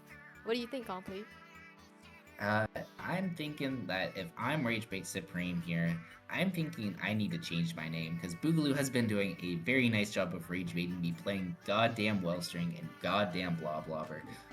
If I'm Rage Bait, I'm probably looking to unplug my game and maybe go play some like Legend of Zelda or something because that comp looked like hell in the fight. I don't even want to know what it's like to play that, but if I'm Rage Bait, maybe we're looking at a Charger here for a pretty positive matchup against like the Splatlings that they could bring out, or those Wellstring and longer range weapons. Maybe we're looking at the Nautilus again. We haven't seen that this set, which is pretty interesting from Ico here. So pretty interesting map we're getting into here. Yeah, definitely. Seems that there's a lot of deliberation on the side of Rage Bait Supreme on what they're gonna do, because they do have to win these next 3 to bring the set back. But I don't know. Honestly, Yeah. actually, I would just pick Slosher. Like, I think that's a good pick. So let's see if they bring it out for the best map of the game. Yeah, maybe no Slushers here, but we do see the Nautilus come out finally, as well as that T-Tech, and we're seeing Oh. switch back to the Wellstring and head it. A bit of a default comp for both sides here as we get into a more neutral stage of Clam Blitz and Art Academy. There's a kind of a mix of both those flat ground and those ledges to play under here as we see this T-Tech take an early aggressive start. But it looks like the Nautilus is making stuff happen on the other... Wait, what? Oh yeah, gets the pick on the Wellstring, and this Headit is left kind of straggling here as both members converge in a very nice 2v1 here. We love to see it. Unfortunately, just missing enough plans to make a ball, but this is a very nice position. Oh. Unfortunately, the Wellstring gets a nice pick. And yeah, the Rage Bait Supreme push is not exactly happening. They just couldn't do it early enough. Now Boogaloo is taking this chance to, you know, paint the mid, get their resources up, get clams, especially since they couldn't get in the early game. This Nautilus fighting out here against these Splatling, this Wellstring is taking sneaky position. Oh, but getting caught out and unfortunately shut down by Ace here with a very nice pick. And these strikes just coming out, a little bit of a protection, but unable to get that in and what they may have wanted. And now, Boogaloo has a lot of resources to get a nice push in. Absolutely. We're going to see this hammer and this cooler come out pretty soon. The Nautilus gets a nice position, but the hammer is trying to create space. Oh, but the Nautilus gets a nice pick. Looking for 2, and they get it. Expert play here from Ico on that Nautilus, shutting down the push. And here, we might be able to see our first score of the game with these plans, with these specials here pretty soon. A very nice pick from the T-Tech, and we get the ball. Oh, never mind! No. The Wellstring is camping the ball here. They're waiting out the splashdown, and they get a nice double. So still no scores yet on this game, even though we're right under the basket. I know. Both teams have tried and failed to get their own pushes in using everything. That hammer shutdown instead of rage bait was really, really good for them. But unfortunately, they couldn't get anything off of it either. Oh, Splatling 1v1. It ends in a trade. Now it's just another 1v1 between the Wellstring and the T-Tech. Both have their specials online, perhaps waiting for their teammates to come back, as Boogaloo is farther up than I would like if I was Regular Supreme here. The Nazi doing a good job of getting paint on the ground, but unable to contest that wellstring in the current position. The Headit, however, goes down on the other side, and this wellstring is going to be forced to back up away from that. And maybe we see Rage Bait Supreme taking a lot of space with these strikes here. They're both going to the right side here. I could go in a little bit wider up this left wall here, trying to get a pick onto this wellstring. Wellstring doesn't know they have to run away here. And no picks yet, unfortunately. Oh, but the Wellstring and the T-Tech went down on the other side of the map, so it's a Splatling 1v1 here. Headit v Nautilus to try and find out the better Splatling. The Nautilus gets a nice flick, and that will be maybe our first score of the game? No. No, they just don't have enough clams, you know. Ico's sitting here with 7 clams next to the basket, unable to do a single thing. Oh, nice kill! But finally, a score in this game after 4 minutes. Oh my gosh! And now, Rage Bait Supreme taking the lead, getting a good 2 clams.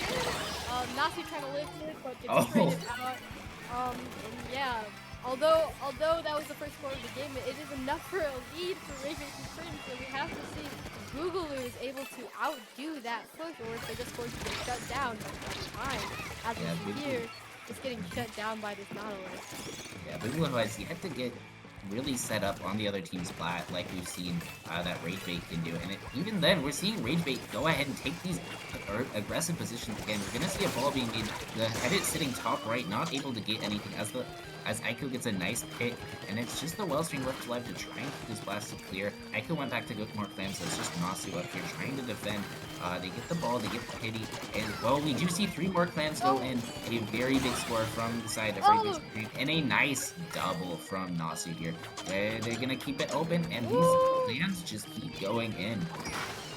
Yep, the strikes come out to try and extend this push, but unfortunately it's unable to live, as Vinaloo sees right through that. But they do have a very nice score. There's only 42 seconds left on the clock, and Boogaloo has to make an insane push to bring this game back. Yeah, we need about 68 points from the side of Boogaloo to get this lead back. We do see a ball coming out. We do see Ace on this left side shedding up his shark, but Aiko is already there to defend that angle. No one's on the right side, and Vinlu gets a nice hammer through the right side. The splashdown gets another. Vinlu cleans up the second, and this is a big score here, a big opportunity. We need to get the pity in. We need to get clams here. We don't have any clams yet, but we need to get these 3 in, and we need to get the pity to the basket here. We do have it, but we're not able to get it to the basket. Is this? I don't think they get overtime here. And they don't. So a little bit rushed of a score. Maybe if we took our time a little bit more for our teammate to get in there, but unfortunately, just running out of time there. Rage Bait Supreme did a nice job, and now maybe we're on a reverse sweep alert here. Yeah, for sure. Like, Rage Bait Supreme getting their first, maybe their first of 3 games to win this set. There's got to do something good to the morale here, because now y'all actually have a chance of fighting back. And Boogaloo just getting surprised by this. I would be scared. I would be scared. Absolutely. They really did a nice job of getting set up on the enemy plat when they could, Nasu and Aiko there. So that definitely seems to be a bit of the decider in that one, just getting set up for those pushes, even if it took them a little bit long. But now we're getting into a really interesting map mode, Mahi Tower Control. Tell me a little bit about this mode, Bluebill. For Mahi Tower Control, well, initially the map starts off pretty small, so it wouldn't really be good to be there for long, because when the score gets up, the map goes down. So we're gonna have to see how these teams adapt to that. Especially with the Wellstring Headit combo that we've seen prior, or maybe even Wellstring Blob. Might have to see if that trip damage is gonna come back, because to take all that small amount of area. Complia, what do you think we should be seeing? Well, I'm really interested to see if whether or not we see the charger from Aiko again. If you're gonna pick a charger on this mode, it's gonna be on Mahi. With all this flat ground on tower control here, there's just not a lot of cover for these Splatlings and Molstering to hide behind. So, as we get into this game 4, let's see what they pull out here. Oh, the charger is back, as you said, as well as the Blob Lover and actually a Splatling Deco. From Now, I'm calling it now. We're gonna see that Kraken fall into the water at least once this match. Calling it now. We're gonna see it. Have a little more faith, I feel like. We're gonna see this charger get a nice early pick here as this Blob Lover goes down early. Oh, they're looking for a second. And also goes down, and we get the charger double here. Very nice opening from Aiko here on this vanilla charger here. This vac is also going to come out soon. It'll really be interesting to see how they use vac. Whether or not it's just to tank some damage or they get the... oh, whoa! Also get that very nice double on the flank. The vacuum being a really nice rage bait out in the front. Just holding attention for a little bit. And these strikes are going to come out pretty soon. The charger's still holding lots of space on tower. Finds another double and then double. No way! Did we even see the crack in that one? Well, I guess we never had to because Aiko on this charger is scary. Oh my god, getting like what, 2 wipeouts and ending the game within the first minute? What in the world?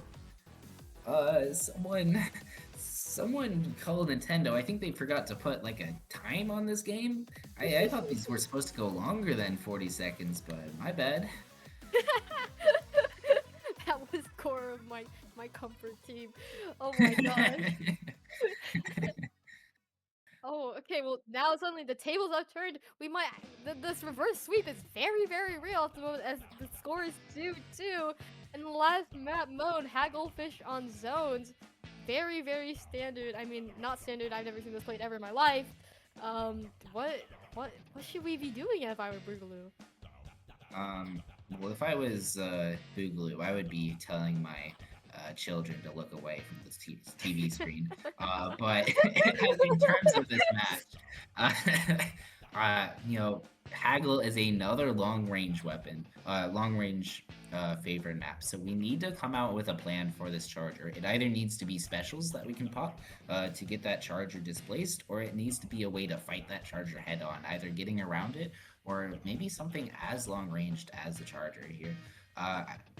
One pick that could be really interesting is the Incline bow from Vinlu, and they've played it before in CCA, but they have yet to pull it out today. So maybe a longer range bow could be the difference in deciding this one. Definitely for sure, and I'm wondering if that means the charger's also gonna be present, as we just saw the domination. But maybe they're gonna switch back to Nautilus for more paint. Who knows? I don't. Absolutely here. It'd be really interesting to see what these teams pull out. Zones we haven't seen since Humpback Zones, where Boogaloo actually took the game here. So maybe zones are a better map mode, or a better mode for them here.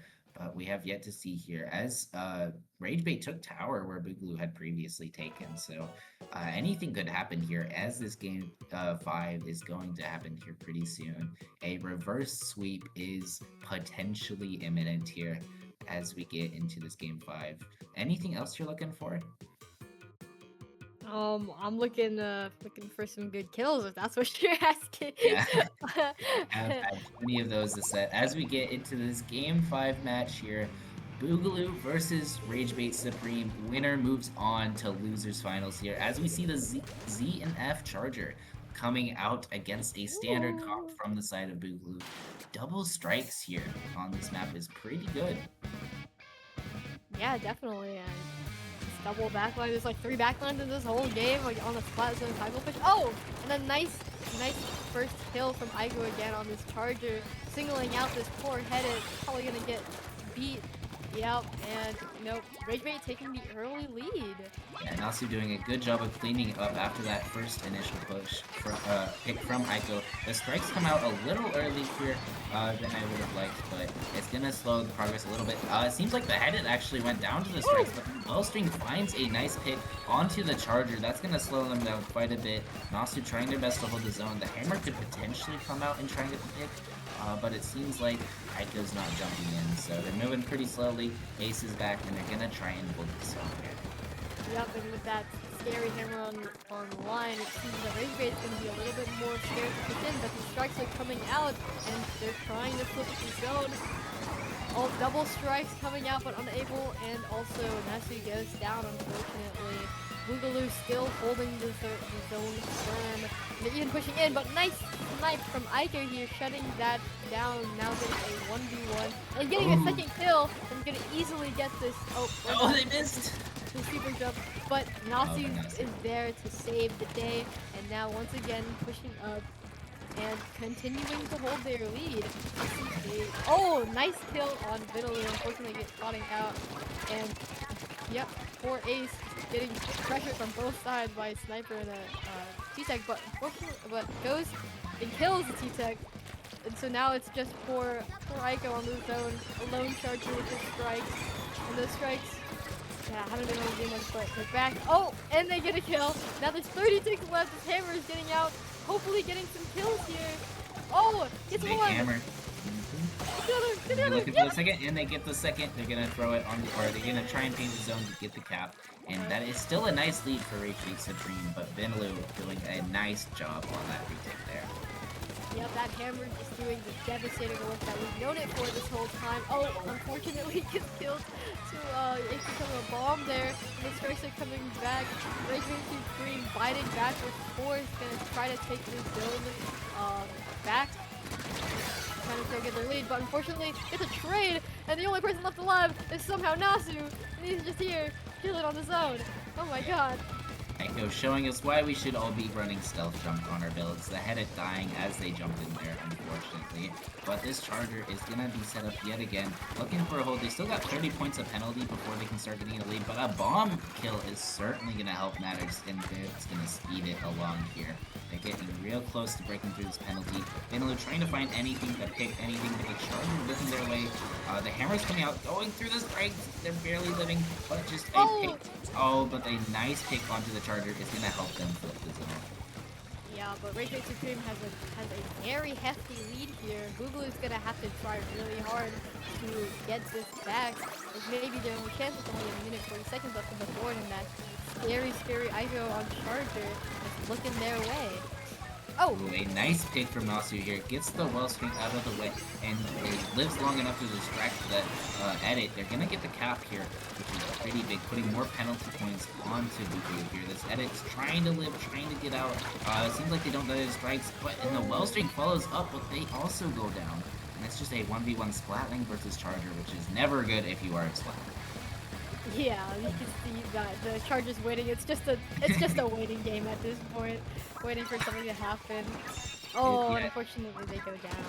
Unfortunate, not quite enough here. The wellstring needs to make a play. Maybe this hammer can do something big. It needs to be thrown and then paint, but it's gonna be too late, and it's not gonna be able to do anything. Rage Bait Supreme secures the reverse sweep, and they move on to losers finals.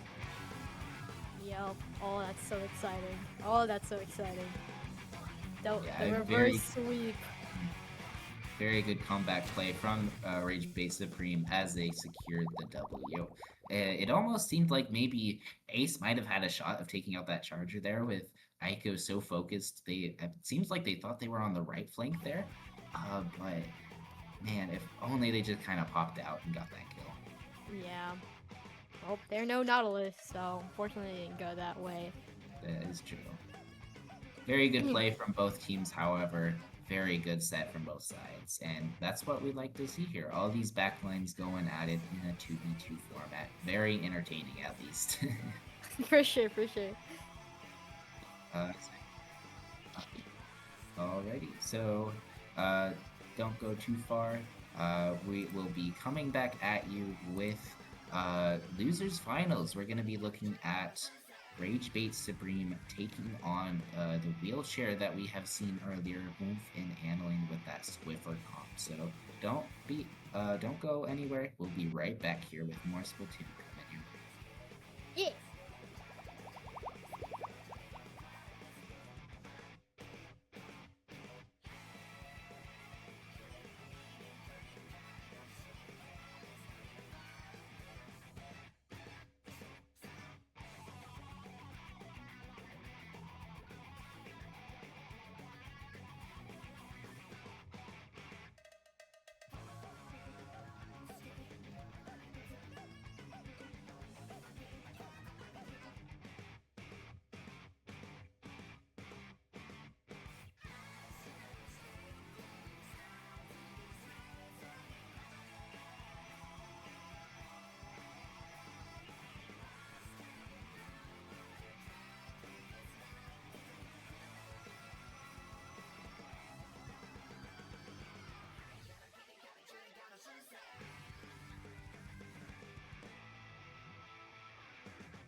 Alrighty, welcome back here to Losers Finals of the Splatoon at UH Dynamic Duos Tournament.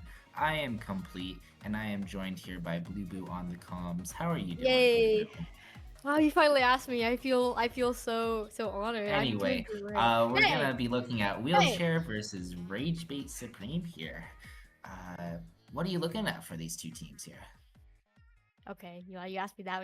Whatever. On these two teams, we're seeing the comeback of Wheelchair, the famous Whoomp on Squiffer, and Alien on that Junior. I'm really excited to see the Squiffer gameplay because honestly, it's just so clean, and you rarely get to see Squiffer in normal comp games, at this point. So I'm really excited to see what Whoomp's got cooking. Yeah, definitely a very interesting matchup. One that we actually have seen previously. I believe it was round two, where Wheelchair and Rage Bait Supreme fought each other.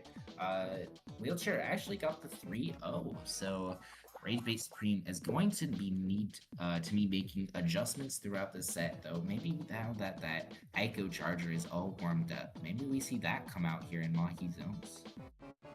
Yeah, perhaps, and Rage Race Supreme coming back from a really great set from the last one, so let's see if that morale carries through to this set. Wait, why?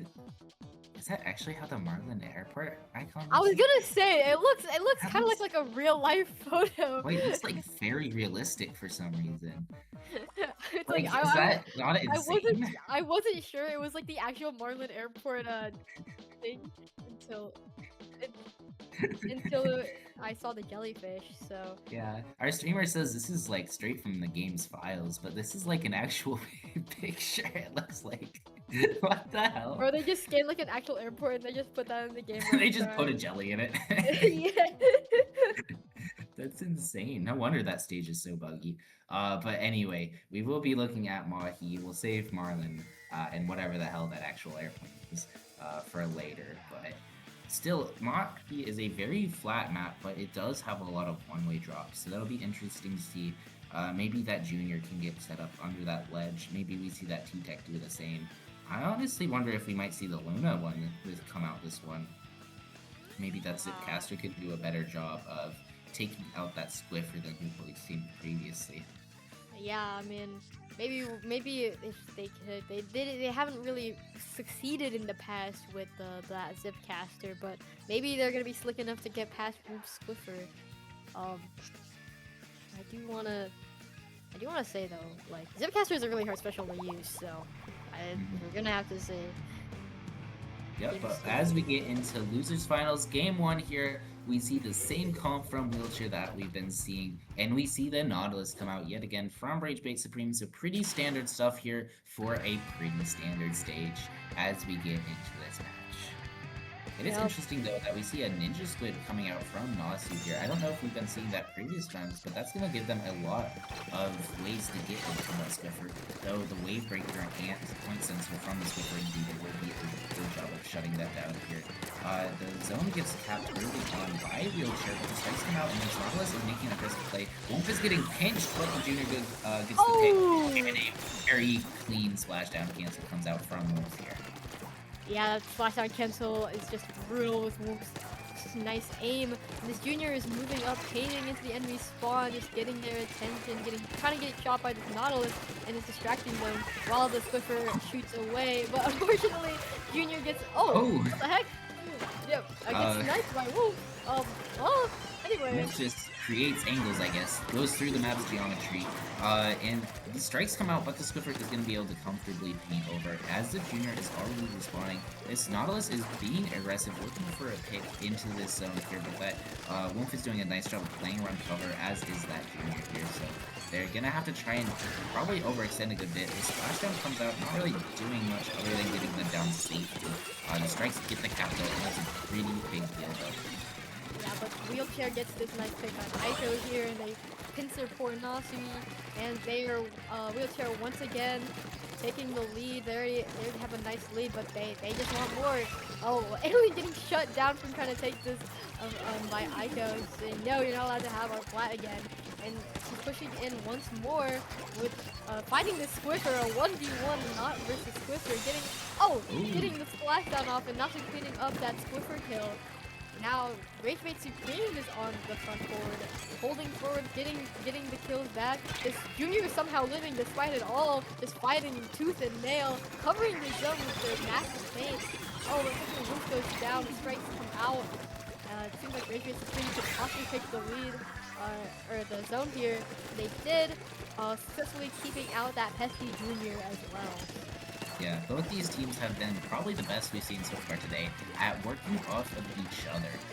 Really good job from both teams so far. As this lead is shrinking by the minute for Ragebait Supreme here. Annalyn moving up, getting ready for the zone, but the splashdown takes out the Squiffer, and that's a big early pick, and it's a wipeout for the side of Ragebait Supreme. So this lead is gone, and this might be a knockout here.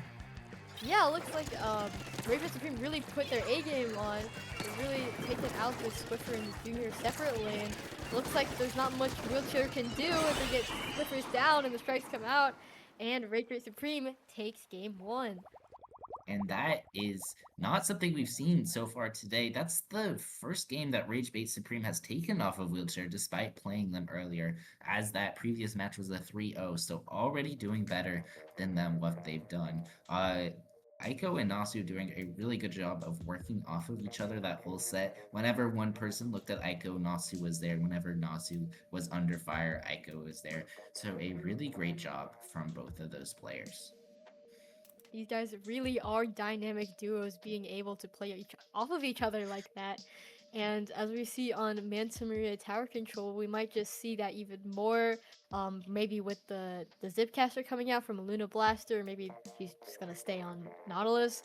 I'm not too sure, to be honest, but maybe Squiffer might even come out, because that, I don't know.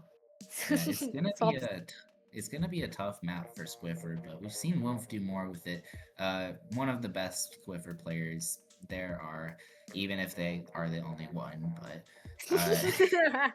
Dang, this is okay. gonna be a tough match for the Squiffer player, for Wolf to make work. There's lots of heights on the game and lots of walls, so there aren't as many angles. But Wolf, as we've seen before, they can just shoot through walls. So maybe they just do that, which is a pretty good strategy, I would say. Yeah, shooting through walls definitely, beats whatever else. Oh, but you know what? Maybe the charger would come back out. I don't know, or not. I actually don't know what Aiko's thinking right now. But if I was Ragebait Supreme, I'd wanna keep the streak going, keep the momentum up, and hopefully knock out Wheelchair so that they can go to finals. Yeah, I wouldn't be too surprised if we saw maybe a shorter range weapon from the side of Ragebait Supreme, with Aiko maybe switching to a Luna Blaster or that Splat dually, the end parry like we've seen previously.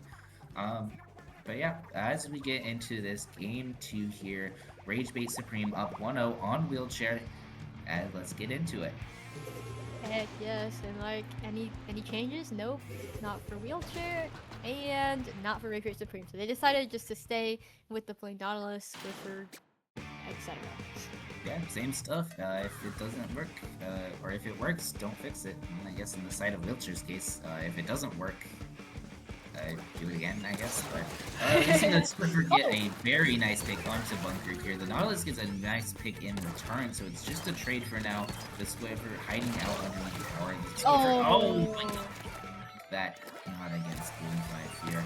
Bloom is going to be riding this tower into the street, and this first checkpoint is going to go away real quick. This bubble is going to be really beneficial here for this nice choke point on the side of Wheelchair. There's not much you can do unless you have strikes to block it out.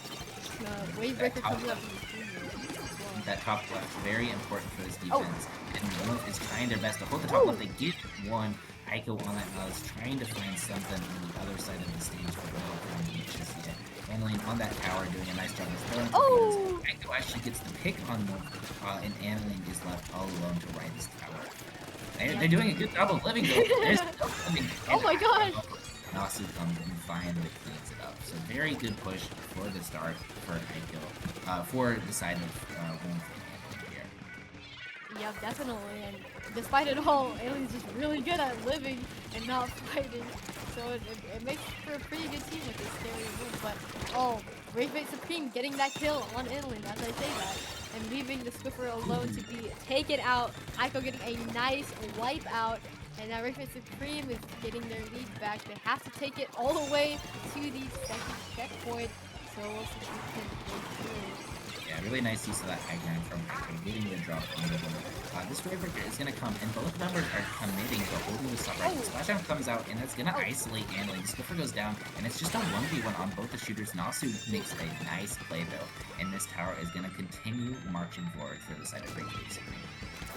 Yeah, and as we can see, if either side gets their special first, it's going to be a matter of who wins and who loses. Aiko getting this really nice pick on the Squiffer. They're Richmond Supreme pushing past that second checkpoint, slowly but surely inching towards that lead, which they're gonna get because they just killed Edeline. And now the Squiffer is alone, and now they're scared, but they're gonna keep fighting. The splashdown comes out, unable to get the pick, but getting cleaned up by Aiko still once more. They're back on the tower, getting the jumps in. This little junior just playing around on the grates, unable to have the range to do anything. Oh, but it seems Richmond Supreme might hit this. Yeah, they really need to get on tower. 5 ticks left. Get the tower. Oh, but it's just too late. Nasu was able to stay on, and Ragebait Supreme takes a quick 2-0 here over Wheelchair. For sure. This is definitely not something that, we expected. Wheelchair has a lot of power on their side, but Ragebait Supreme got that morale buff from the previous set, so it seems like they're really gonna do well, and Wheelchair needs to make a sweep. Yeah, absolutely. Both teams doing a nice job of playing off each other yet again, but Ragebait Supreme has been doing a really nice job of consistently doing it, living on offense and on defense, both sides. Unfortunately, Wheelchair just hasn't been as disciplined of keeping the high ground and living as Ragebait Supreme has been. So really interesting to see as we get into this next stage. God, that still looks weird. Yeah, Marlin clams. I personally haven't really even seen this played in competitive, but I've definitely played a lot in Anarchy, so it's gonna be interesting to see what's up with those fans and all those side routes on Marlin. I believe they're not gonna change their comp that much, but if I were Wheelchair, I'd start reconsidering that Squiffer. Yeah, definitely. I don't know if it's the Squiffer, but it might just be that the junior doesn't have a whole lot of power when it comes to their special. Wavebreaker just unfortunately doesn't do a lot in a mode where you already likely know where the other team is just by virtue of it being a 2v2, but we'll have to see what gets brought out here. Maybe something like another bubble might be a little bit better with that Splat Bomb on a Vanilla Junior, or maybe something like the strikes from an End Splash could come out. So we'll definitely have to see what gets picked here. But this is a very interesting map here, not one we haven't seen before, like you said. It's going to be really interesting to see how well the teams control each other's fans. It's those raised platforms before you get into the basket that are going to be a big deal here. As we get into Game 3 of this set, Ragebait Supreme looking to put a quick end to the kid in the wheelchair. For sure, and a whole comp change on the side of Wheelchair. The Squiff is gone, this junior is gone. They went Zap, Glamour Splatter Shot with the Kraken. So they really did change things up. It's looking to take this reverse sweep. See, they battle it out from mid. Looks like Sheldon has taken pity on the Wheelchair folk, and they've given them some shiny new weapons to play with. As this Kraken is going to come out, this Cooler comes out pretty early. Unfortunately, the Zap dies before the Cooler gets grabbed. The shot is... Where did the shot go? Oh, they're cracking someone behind, but this is going to be a quick score. The Nautilus goes down on the end, but it doesn't matter as this shot gets the early. Nasu does a nice job of picking up the Zap, and it's a 1v1 with just shots, but Oof gets the early edge as that Glamour shot takes the edge of the team. Yeah, for sure, and now Wolves are cleaning up shop here, collecting claims, painting, doing everything they can. This Nautilus is coming out to threaten that, but the Kraken is online, and now we're just waiting for a push from Wheelchair as 2 balls are made, and paint is being thrown onto the ground. But the Kraken unable to fully send that little timer there, unable to go. And now it's just Anlene fighting against this Nautilus with a ball on her back. It's Yeah. not looking good for Wheelchair. Oh, Oh, but never. Annalene finds a nice pick onto the Nautilus before the splashdown come out, and Annalene is putting on the gas pedal here. I did not know wheelchairs came with these days, but the gas pedal is being pressed on. Wolf finds a nice pick onto Nautilus, and the basket is clear here. After these balls, the Kraken is going to come out here as well. They get the score, they get the Kraken out, but unfortunately, Annalene goes down, so it's probably not going to be any more continuation of this push. Yeah, but this Wheelchair got jet boosters, bro. They really went after that fast. And they were able to get the lead from that. So it seems that Rage Supreme is going to have to rage the Wheelchair user even harder as these strikes come out, trying to get into mid here. Wheelchair makes another ball, but they have infinitely more clans than Rage Supreme, and they get a nice pick on Rage Supreme here. Oh, but it was actually a trade. And now it's just a 1v1 between the Nautilus and the Inside. Yeah, Wolf did a nice job of hiding out after that splashdown came out. Just kind of waited long enough, but unfortunately Aiko was there to keep a watchful eye over silly Nasu there. So both members of Rage Bait Supreme, or sorry, only one, both teams have a ball currently, both shooters do, and it's just going to be Wolf and Aiko trying to create space here. Aiko has a splashdown that could be pretty good from the high ground. Gets one, yes, gets handling, and Wolf is left alone, but here Aiko is just under the basket here. We could see the ball jump in, and we do here. Wolf's still behind, but Aiko gets a nice pick there. The strikes come out, looking to keep this push going, but unfortunately, oh, Aiko does have 5 clams here, and that's going to be a lead change as Rage Bait Supreme gets a nice lead. Yep, and as well as Wheelchair going down, the fort is being held by this Nautilus. Getting this kill on the splatter shot, they're still there, still staggering Wheelchair here. And it looks like there's just not enough limbs on the board to continue to push, so they back out. But they're still there. They're still trying to get this happening. Oh, but Wheelchair gets a nice kill on Aiko. Yeah, Annalene with a nice pick there. They have lots of clams here, enough for it. Annalene has a ball ready. Wolf contesting this fan, gets the pick on Nasu. That's pretty big, but Aiko is already respawned, already waiting on that under that basket. So maybe we see the Kraken. The Kraken comes out, but they're gonna lose their clams from that. The Kraken needs to find something, and find something. It does. Aiko goes down, and this ball is gonna be scored. We need to get clams here. We need 2 more to get the lead, and we do so. This is not a very big lead, however, as it's only 2 clams, a ball and a clam away from Rage Bait Supreme flipping it. There are going to be 2 more scored. That's pretty big. Wolf makes a nice play to keep this back open, but Aiko is going to find the pick eventually. Annalene is doing a really good job living, using that space from the cooler to live, but it's just going to jump out for times. Yeah, with 50 seconds left on the clock, both specials on Rage Bait Supreme's side. They're gonna have to do something here to get that very small lead back. Oh, but one goes down at the trade, and now it's the T-Tech versus the Zap here, as Wheelchair is getting another ball, preparing for this overtime push. Yeah, it's pretty even outside of the strikes here. The strikes are going to come out pretty soon to try and create something for the Nautilus here. We're going to see both teams trying to look paint mid. This shot from Wolf is doing a nice job of just kind of darting everywhere. They're taking a lot of claims, and they're threatening to just get under the basket here. We might see a jump come in here. Can we get the ball jump in? No, the ball tries to force it all the other way, but and that's a big double from Wolf, and that's gonna ice this game out. The ball might despawn before Aiko can get to it. It's gonna be a close race, but she's not gonna make it, and this ball is gone. Wheelchair takes a nice game 3 here, as we're gonna move on to game 4. Let's go. Wheelchair taking back.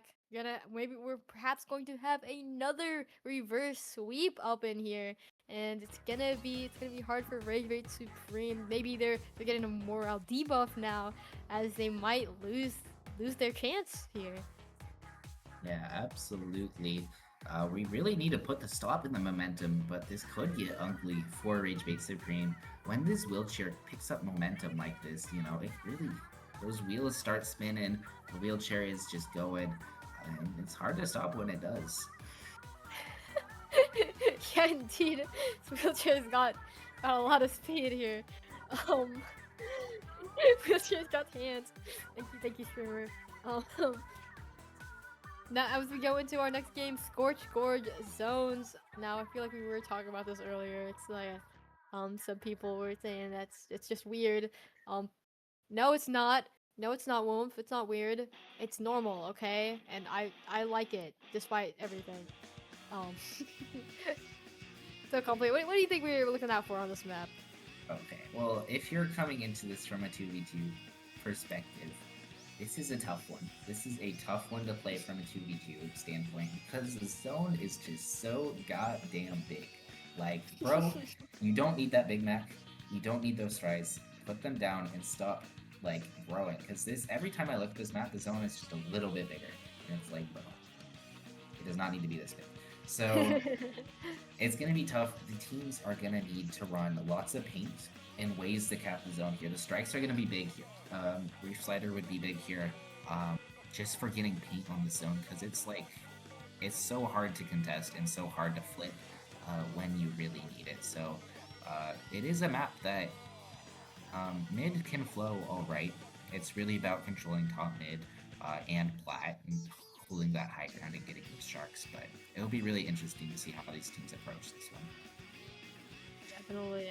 I mean, honestly, I do not like this map mode, but I chose it because I wanted all my players to suffer and because I hate them forever. And I decided to send them to Super Hell, which is what this is. So, yeah, I really want to see what they do. Especially Wheelchair gonna bring this set back on this map, or if they're just gonna fail and die and rot in Super Hell forever. Yeah, absolutely. So really interesting to see, what we're gonna see here. I really hope we get like maybe the Squiffer comes back. This should be a good Squiffer map for controlling top mid and blocking out the enemy team, but it just doesn't have enough paint, which might be a big deal. So let's see what we get into here. Game 4. Wheelchair looking to find a reverse sweep on the Rage Bait Supreme. What are we looking at here? Oh, okay, they're keeping the Zap, keeping a Fire Shot, and Rage Supreme keeping their signature T-Tech Nautilus. I think gets the zone first. An interesting dynamic about that Kraken shot is that it can't swim over grates with the Kraken, so that's going to be pretty limiting in what it can do for getting to the other side. But Wolf is taking a very aggressive opening while Annalie teams up for that early cooler. Aiku drops right side, looking to paint zone, looking to contest that right side here. Wolf looking her way, but unfortunately Wolf gets shut down pretty easily by Aiko. Aiko finds two at the end. Early hold for the side of Kraken. Clutch Aiko because she gets all the dubs and she's getting all these wipeouts as Rage Bait Supreme is keeping hold of this zone, just sticking on that top mid there. It's gonna be hard for Wheelchair to get in. They have a Kraken in the tactical and that they're trying to do right now, but the splash down, fortunately getting someone, but one goes down and now it's a 1v1 Spider Shot versus Nautilus, and it seems that that Spider Shot is really just hiding out here waiting for these teammates to help them out. And they clean it up together, pincering on them. Now it's just Nasu on this top mid, fighting against these two shooters. Yeah, very nice play from Annalie there. Top mid is so hard to clear when there's just two shooters. And both shooters gang up on Nasu.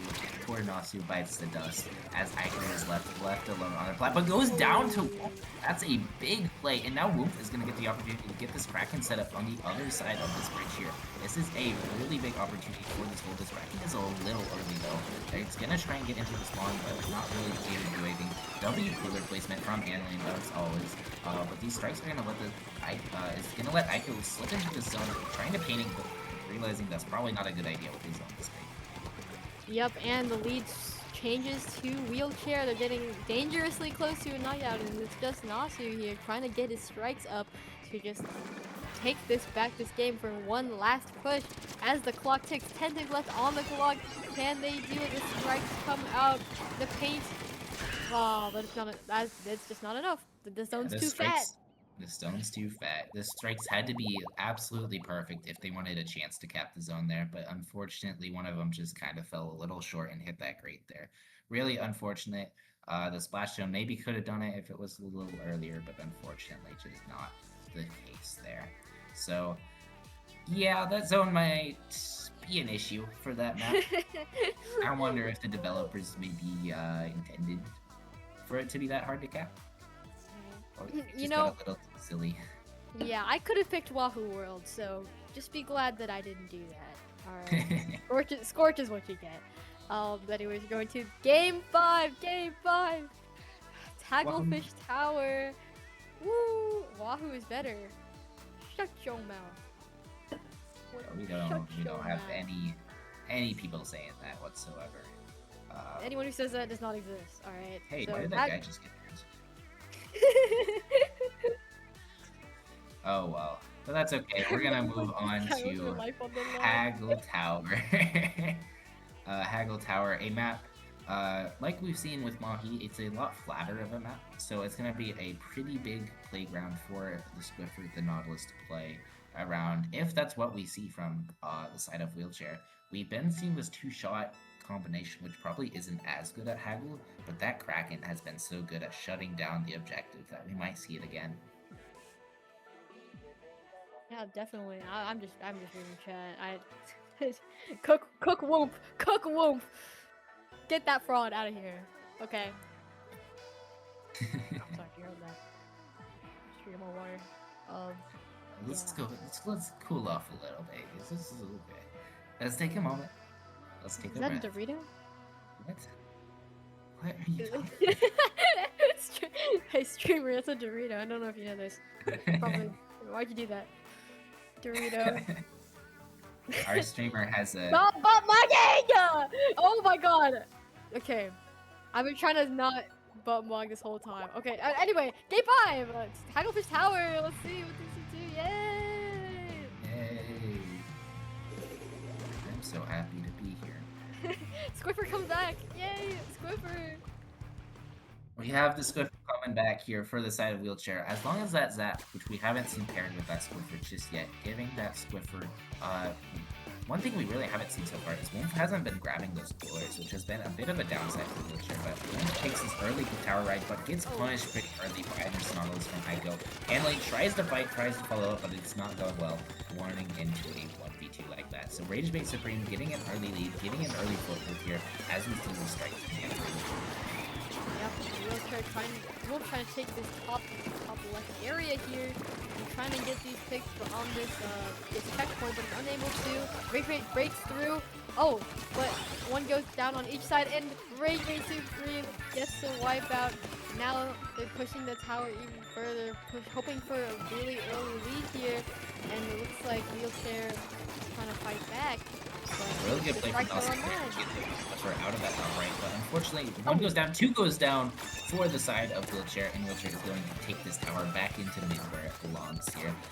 This bubble is going to come out looking for a good foothold to get this tower forward.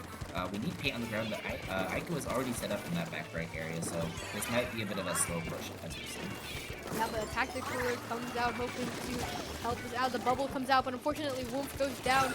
If Annie can get this kill, which he does, it's a 1v1.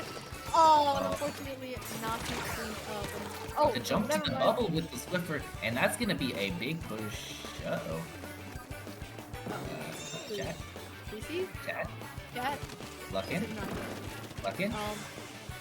Oh, no. That's so unfortunate. I'm not sure if this one... No, it is not eligible for replay. That is so sad. That is devastating for the side of Wheelchair, as it's just up to Annalyn to get this lead somehow. Can they do it? We'll just have to see it. Annalyn all by herself in a 1v2 at all times is just a little too devastating, I fear. And there's no gentleman sitting out. They're just gonna... Rage Supreme just gonna take this dub in this game 5. And trying her best, but Aiko doing a good job of shutting that down before it gets anywhere. And Rage Supreme raging all the way to the finish line for this game 5 victory. Oh, really unfortunate. Very unfortunate ending there, but it's still a good set, very good set from both teams. As we see, Ragebait Supreme is going to move on to Grand Finals here. Which is crazy. Which is crazy. Whoa. Goddamn. Goddamn. It's crazy. Goddamn. Very good performance from both teams. putting in the work for this one, really back and forth. Wheelchair doing a nice job all tournament of putting on a show with that Squiffer and that Custom Junior. Doing the Custom Junior put in quite a lot of work this tournament from Mystics, or from Annalene. So very good job. So don't go anywhere. We're gonna be back here pretty soon with our grand finals matchup. We're gonna have Creepy, what's their name? I don't even Creepy remember. Crew Neck Crew.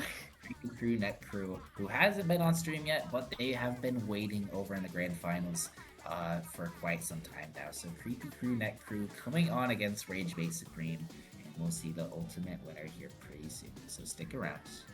Be back.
Alrighty, welcome back here to the moment you all have been waiting for. I am complete, and this is Blue Boo back with our Splatoon at UH in-house dynamic duo tournament. Blue Boo, how are you doing? I'm hyped. I'm ready for this finals game. You know, Creepy Crew, Net Crew, we have not yet seen on stream, so it's like the top seed in this tournament. So we're gonna have to see how Rage Bait Supreme, the team that we've been following through this stream, how they do. Yeah, Not absolutely. but not but.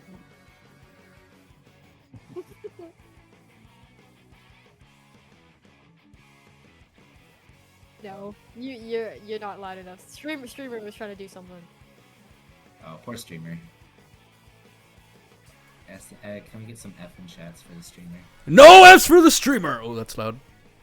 My bad. And in this corner, we have Creepy Crew Neck Crew versus Rage Bait Supreme in the best of 5 grand finals. Who will take this victory to be the victor of the in-house tournament dynamic duo? That's the crowd. If you didn't, you know. Alright, good job. Thank you, streamer.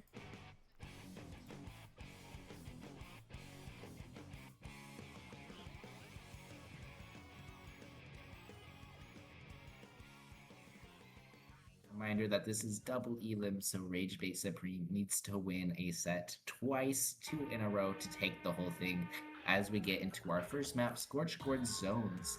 As we just saw here, Scorched Zones here, a tough duo map to play here if you're not careful on that retake. A very big zone that can make a difference here. What comps are you looking out for here, Blue Boo here? Well, I do know the Creepy Crew, Net Crew. One plays Slosher, and I'm actually not sure what the other one plays. Wiper. I'm pretty sure, but from the looks of it, they haven't been playing at this tournament, so they might be playing Gal instead. And those are just 2 weapons we just have not seen yet, and they're gonna be very, very powerful. In these 2v2 settings, I'm sure. Yeah, absolutely. Both Gal and Wiper very good with a slosher deco. In fact, I would assume from Cheeseballs here, they have been playing that weapon over on H-Town Rebels, the UH's varsity team in Division 1. So very interested to see how that Zipcaster comes into play here in a 2v2 setting. It's going to make their fights a lot cleaner, give them a lot more options on how to take their fights and end them. So as we get into game 1 of our grand finals in-house tourney for all the marbles here, we see a Zinc mini Splatling as well as that Gal, and a Paintbrush Nouveau. This comp is full of surprises here. Definitely. I mean, we've never seen the paintbrush from Ico, you know, assuming like the standard Nautilus, but they're getting a little frisky. So we're gonna have to see what goes on. Oh! An early death to a bomb on the side of Creepy Crew Net Crew. And it looks like Rage Bait Supreme is going to be taking the early zone. And they get an early wipeout as well. Rage Bait Supreme really taking things forward here. Yeah, this is everything you want out of a Rage Bait Supreme start here. The only thing they're missing is getting across that bridge into a logout position, but luckily for Creepy Crew, Mystic is there, so we're gonna see this whale and this wall come up here pretty soon. The whale comes out looking to get them off top, and Ignacio has to drop in. The strikes come out, but the whale hits them, and on the other side, Cheeseballs on the mini has gotten the Paintbrush removed. So as we see now, Mystic and Cheeseballs both full sending across the bridge. We're gonna see this wall and maybe a bubble pretty soon. No bubble. The bubble got popped earlier, but this mini is set up on a very good position on Snipe. These strikes are gonna have to be really good, and these missiles are gonna have to be really good. But the trade, Aiko gets with the Paintbrush, trades out the Gal. Makes a nice play on it. Yeah, they're shutting down that little Paintbrush trying to worm their way to the zone. And now, Creepy Crew Net Crew has a comfortable 40-point lead. Probably even slower, so we're gonna have to see. And fortunately, Nasu goes down. This Paintbrush is left all alone, charging alone. It seems like they're gonna be unable to take back this lead from Creepy Crew Net Crew. Seems like that Wiper will ice out the game pretty well. This T-Tech is gonna have to do some heroic, miraculous, supreme effort, and they died. That's unfortunate. Well, Creepy Crew Neck Crew takes game one pretty swiftly, using.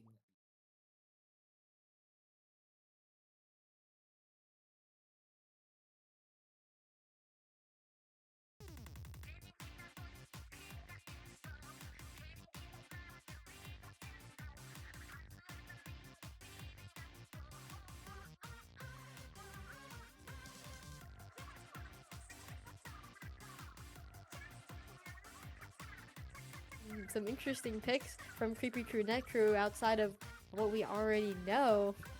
And it's gonna have to be up to Rage Rate Supreme to be able to, take that into account. Maybe even go back to their trusty setup that they had against Wheelchair earlier. Yeah, and here, as we get into this next map to Maria, it's going to be a good map for that Slosher, for that Paintbrush here. That lots of verticality, giving those AoE big hitbox weapons a pretty good advantage here. So I wonder if we might see that Paintbrush go again, or we might see that Slosher Deco come out here pretty soon. Maybe I'd probably expect the Slosher to come out maybe on Flounder or Mako, but for Mana Maria, I'm not so sure. They're probably. I've heard across the vine that perhaps mid Decapitator might get picked. They might go for double Splatana comp. I think that'd be pretty fun. So I think that might be the play. It might be the play for sure as we get into this next map here pretty soon. Definitely interesting to see what our players pull out here as well. Rage Bait Supreme probably needs to make a few adjustments with their comp. Really depends on what Ico might play.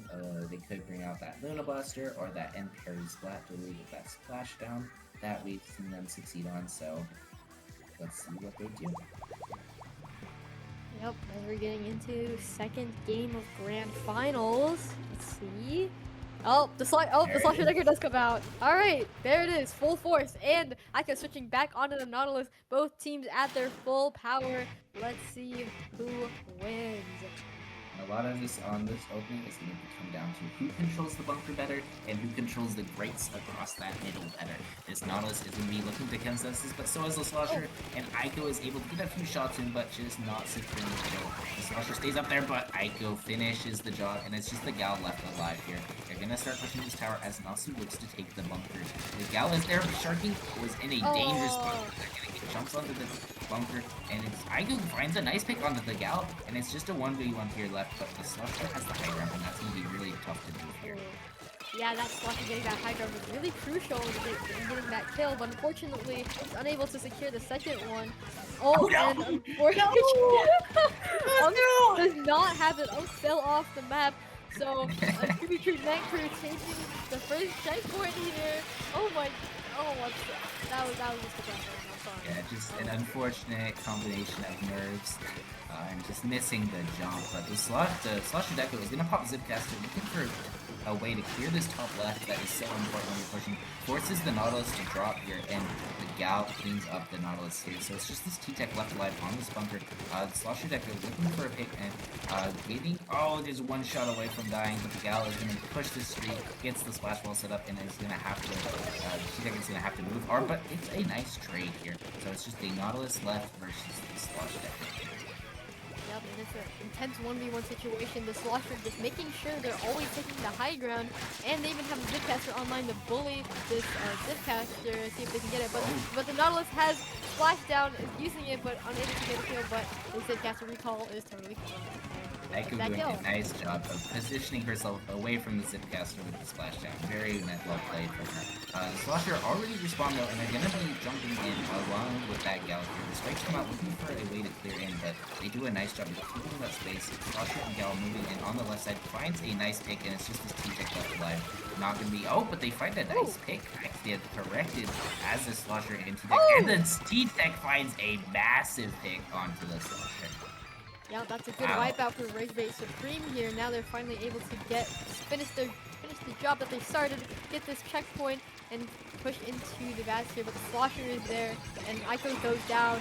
Double line marker from the side of Creepy Crew Net Crew, and a wipeout to boot. That's not looking good. It's not looking good here for Yeah, very well done here. from Mystic on that gal, getting the picks that were needed and putting a stop to that push. That could have been a lot worse if it wasn't for that play here. Then Donato's being very aggressive, finds a trade somehow as this is the gal versus the T-Tech, and the T-Tech comes up big yet again, securing the kill against this gal. Maybe Nasu saw that past death and he's trying to atone for his unfortunate blunder here. Yeah, might not be washed after all. He's getting all these clutches, all these wipeouts, stopping all these pushes from Creepy Crew Net Crew here, and the strikes are online, ready for the checkpoint, and just keeping back Creepy Crew Net Crew, but this gal is looking to push in, perhaps with another wall. The Slosher's got, he's got that, a clean combo, signature of the Slosher Deco, and now it's a 1v1 gal versus Splattershot. Who will take this? The wall comes out. Oh, yeah. Oh! Yeah, that gal makes a nice play onto the Nautilus, looking for two. The Slosher cleans it up, and this is a big opportunity for Creepy Crew to get even more onto their lead here. A nice right flank getting into the streak, but we're gonna see how where Rage Bait Supreme goes for this defense. Look there, it seems like they're going to that top right area, but the T-Tech goes down, unfortunately, and the Nautilus is gonna have to be played. They find two. They find one, but the Slosher Deco recall is gonna let them ride the tower out here.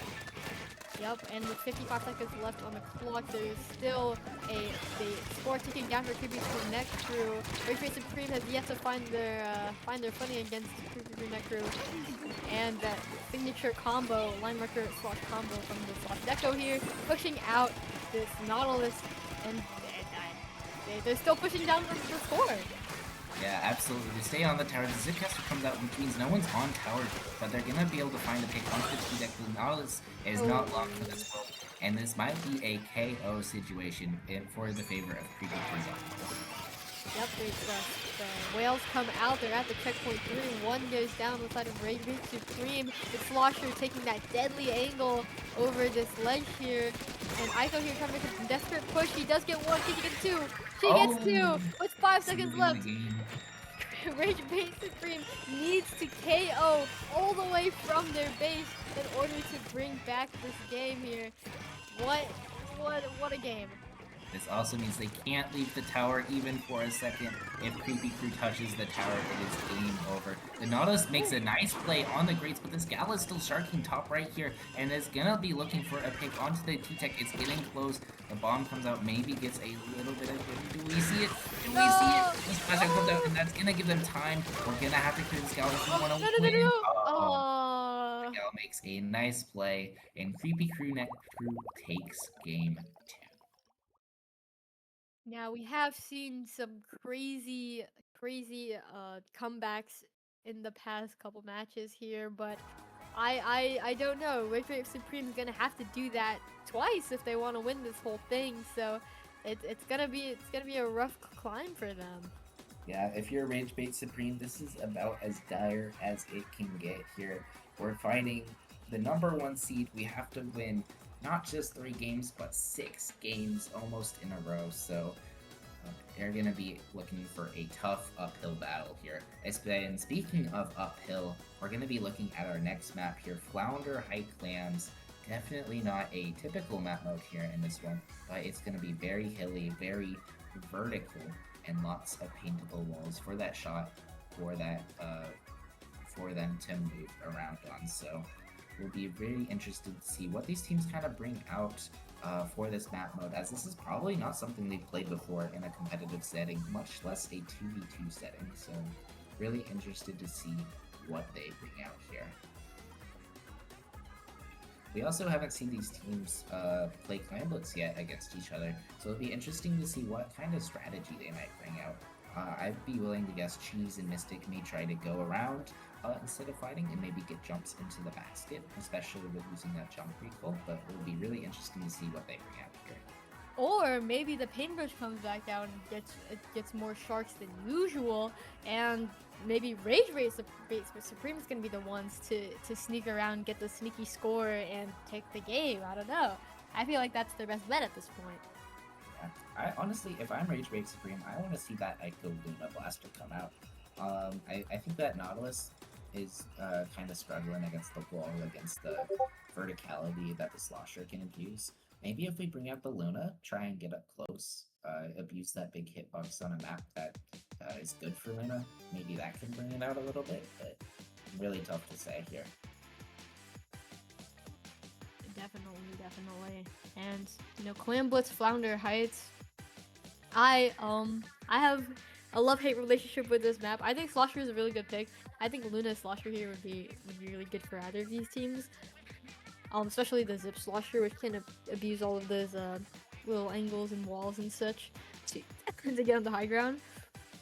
But yeah, I really want to like at least a game 4. So Rage Supreme, please take this game. Clutch up. Yeah, They call you Clutch Ico and Clutch Nasu, bro.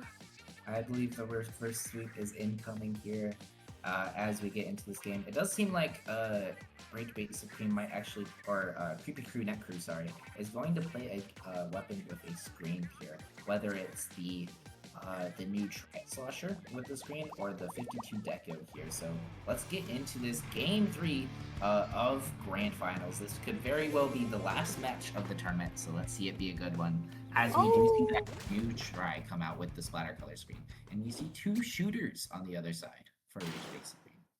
Let's go. Yeah, so Tri-Slosher is definitely an interesting pick here. I think Tri-Slosher can be very brutal when you want it to be, and coupled with that Gal, it's gonna be hard. But a clash already here happening at mid. They're using these heights to fight, but one goes down the side of Rage Bait Supreme. There's a wipeout for Creepy Crew Net Crew, and they're already in with their layout. It's gonna be seems not very good for Rage Bait Supreme here, but they do get a kill. Screen is online for Creepy Crew Net Crew here. But can they win this 1v1? No! The Tri-Slosher doing what it does best, worming around and getting those 2 hits as quickly as possible. Rage Bait Supreme getting wiped out. There are more claims available for Creepy Crew Net Crew, never mind. From this round. And they get even more score. But I go shutting one of them down. Can they get the other to stop this push by the next drops?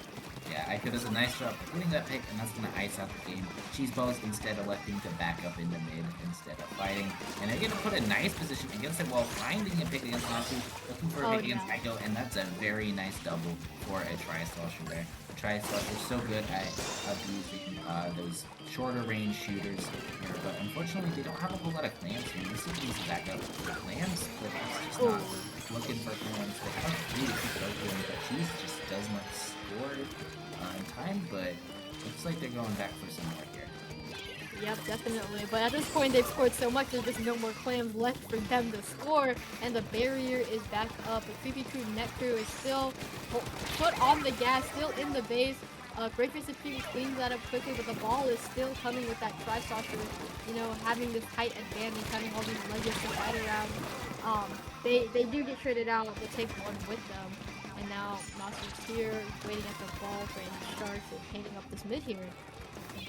Yeah, we do see the jumps coming in for both sides. The Gal makes a really quick double here, and that's pretty big if you're the Creepy Crew Net Crew. We need 3 clams away from making the ball, and we're going to get it. So we're going to see another score here.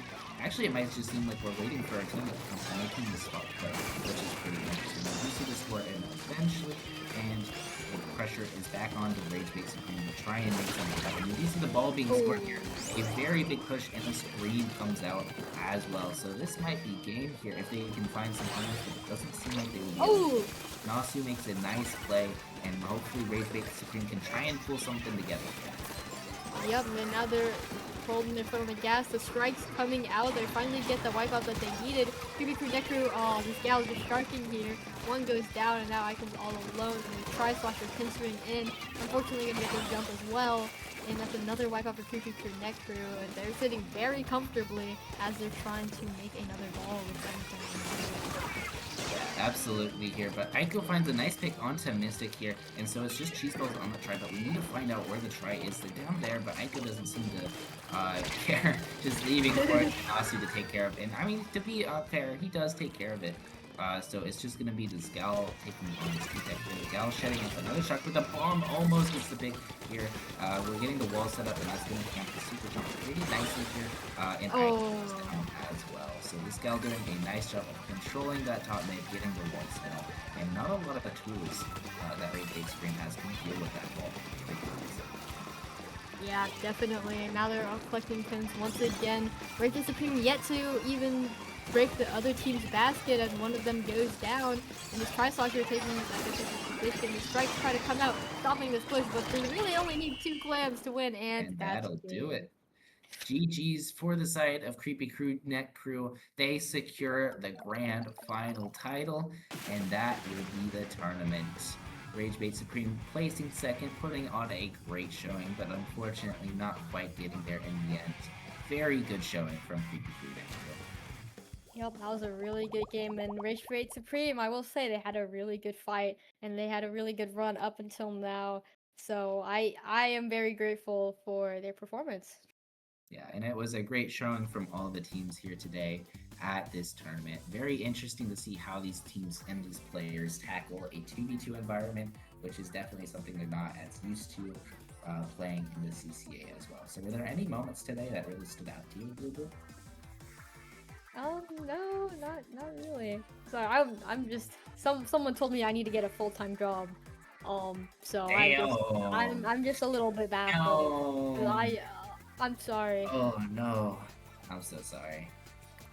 I don't know how you recover from that. I know. I think I just need to draw back and like shoot myself, but in a video game.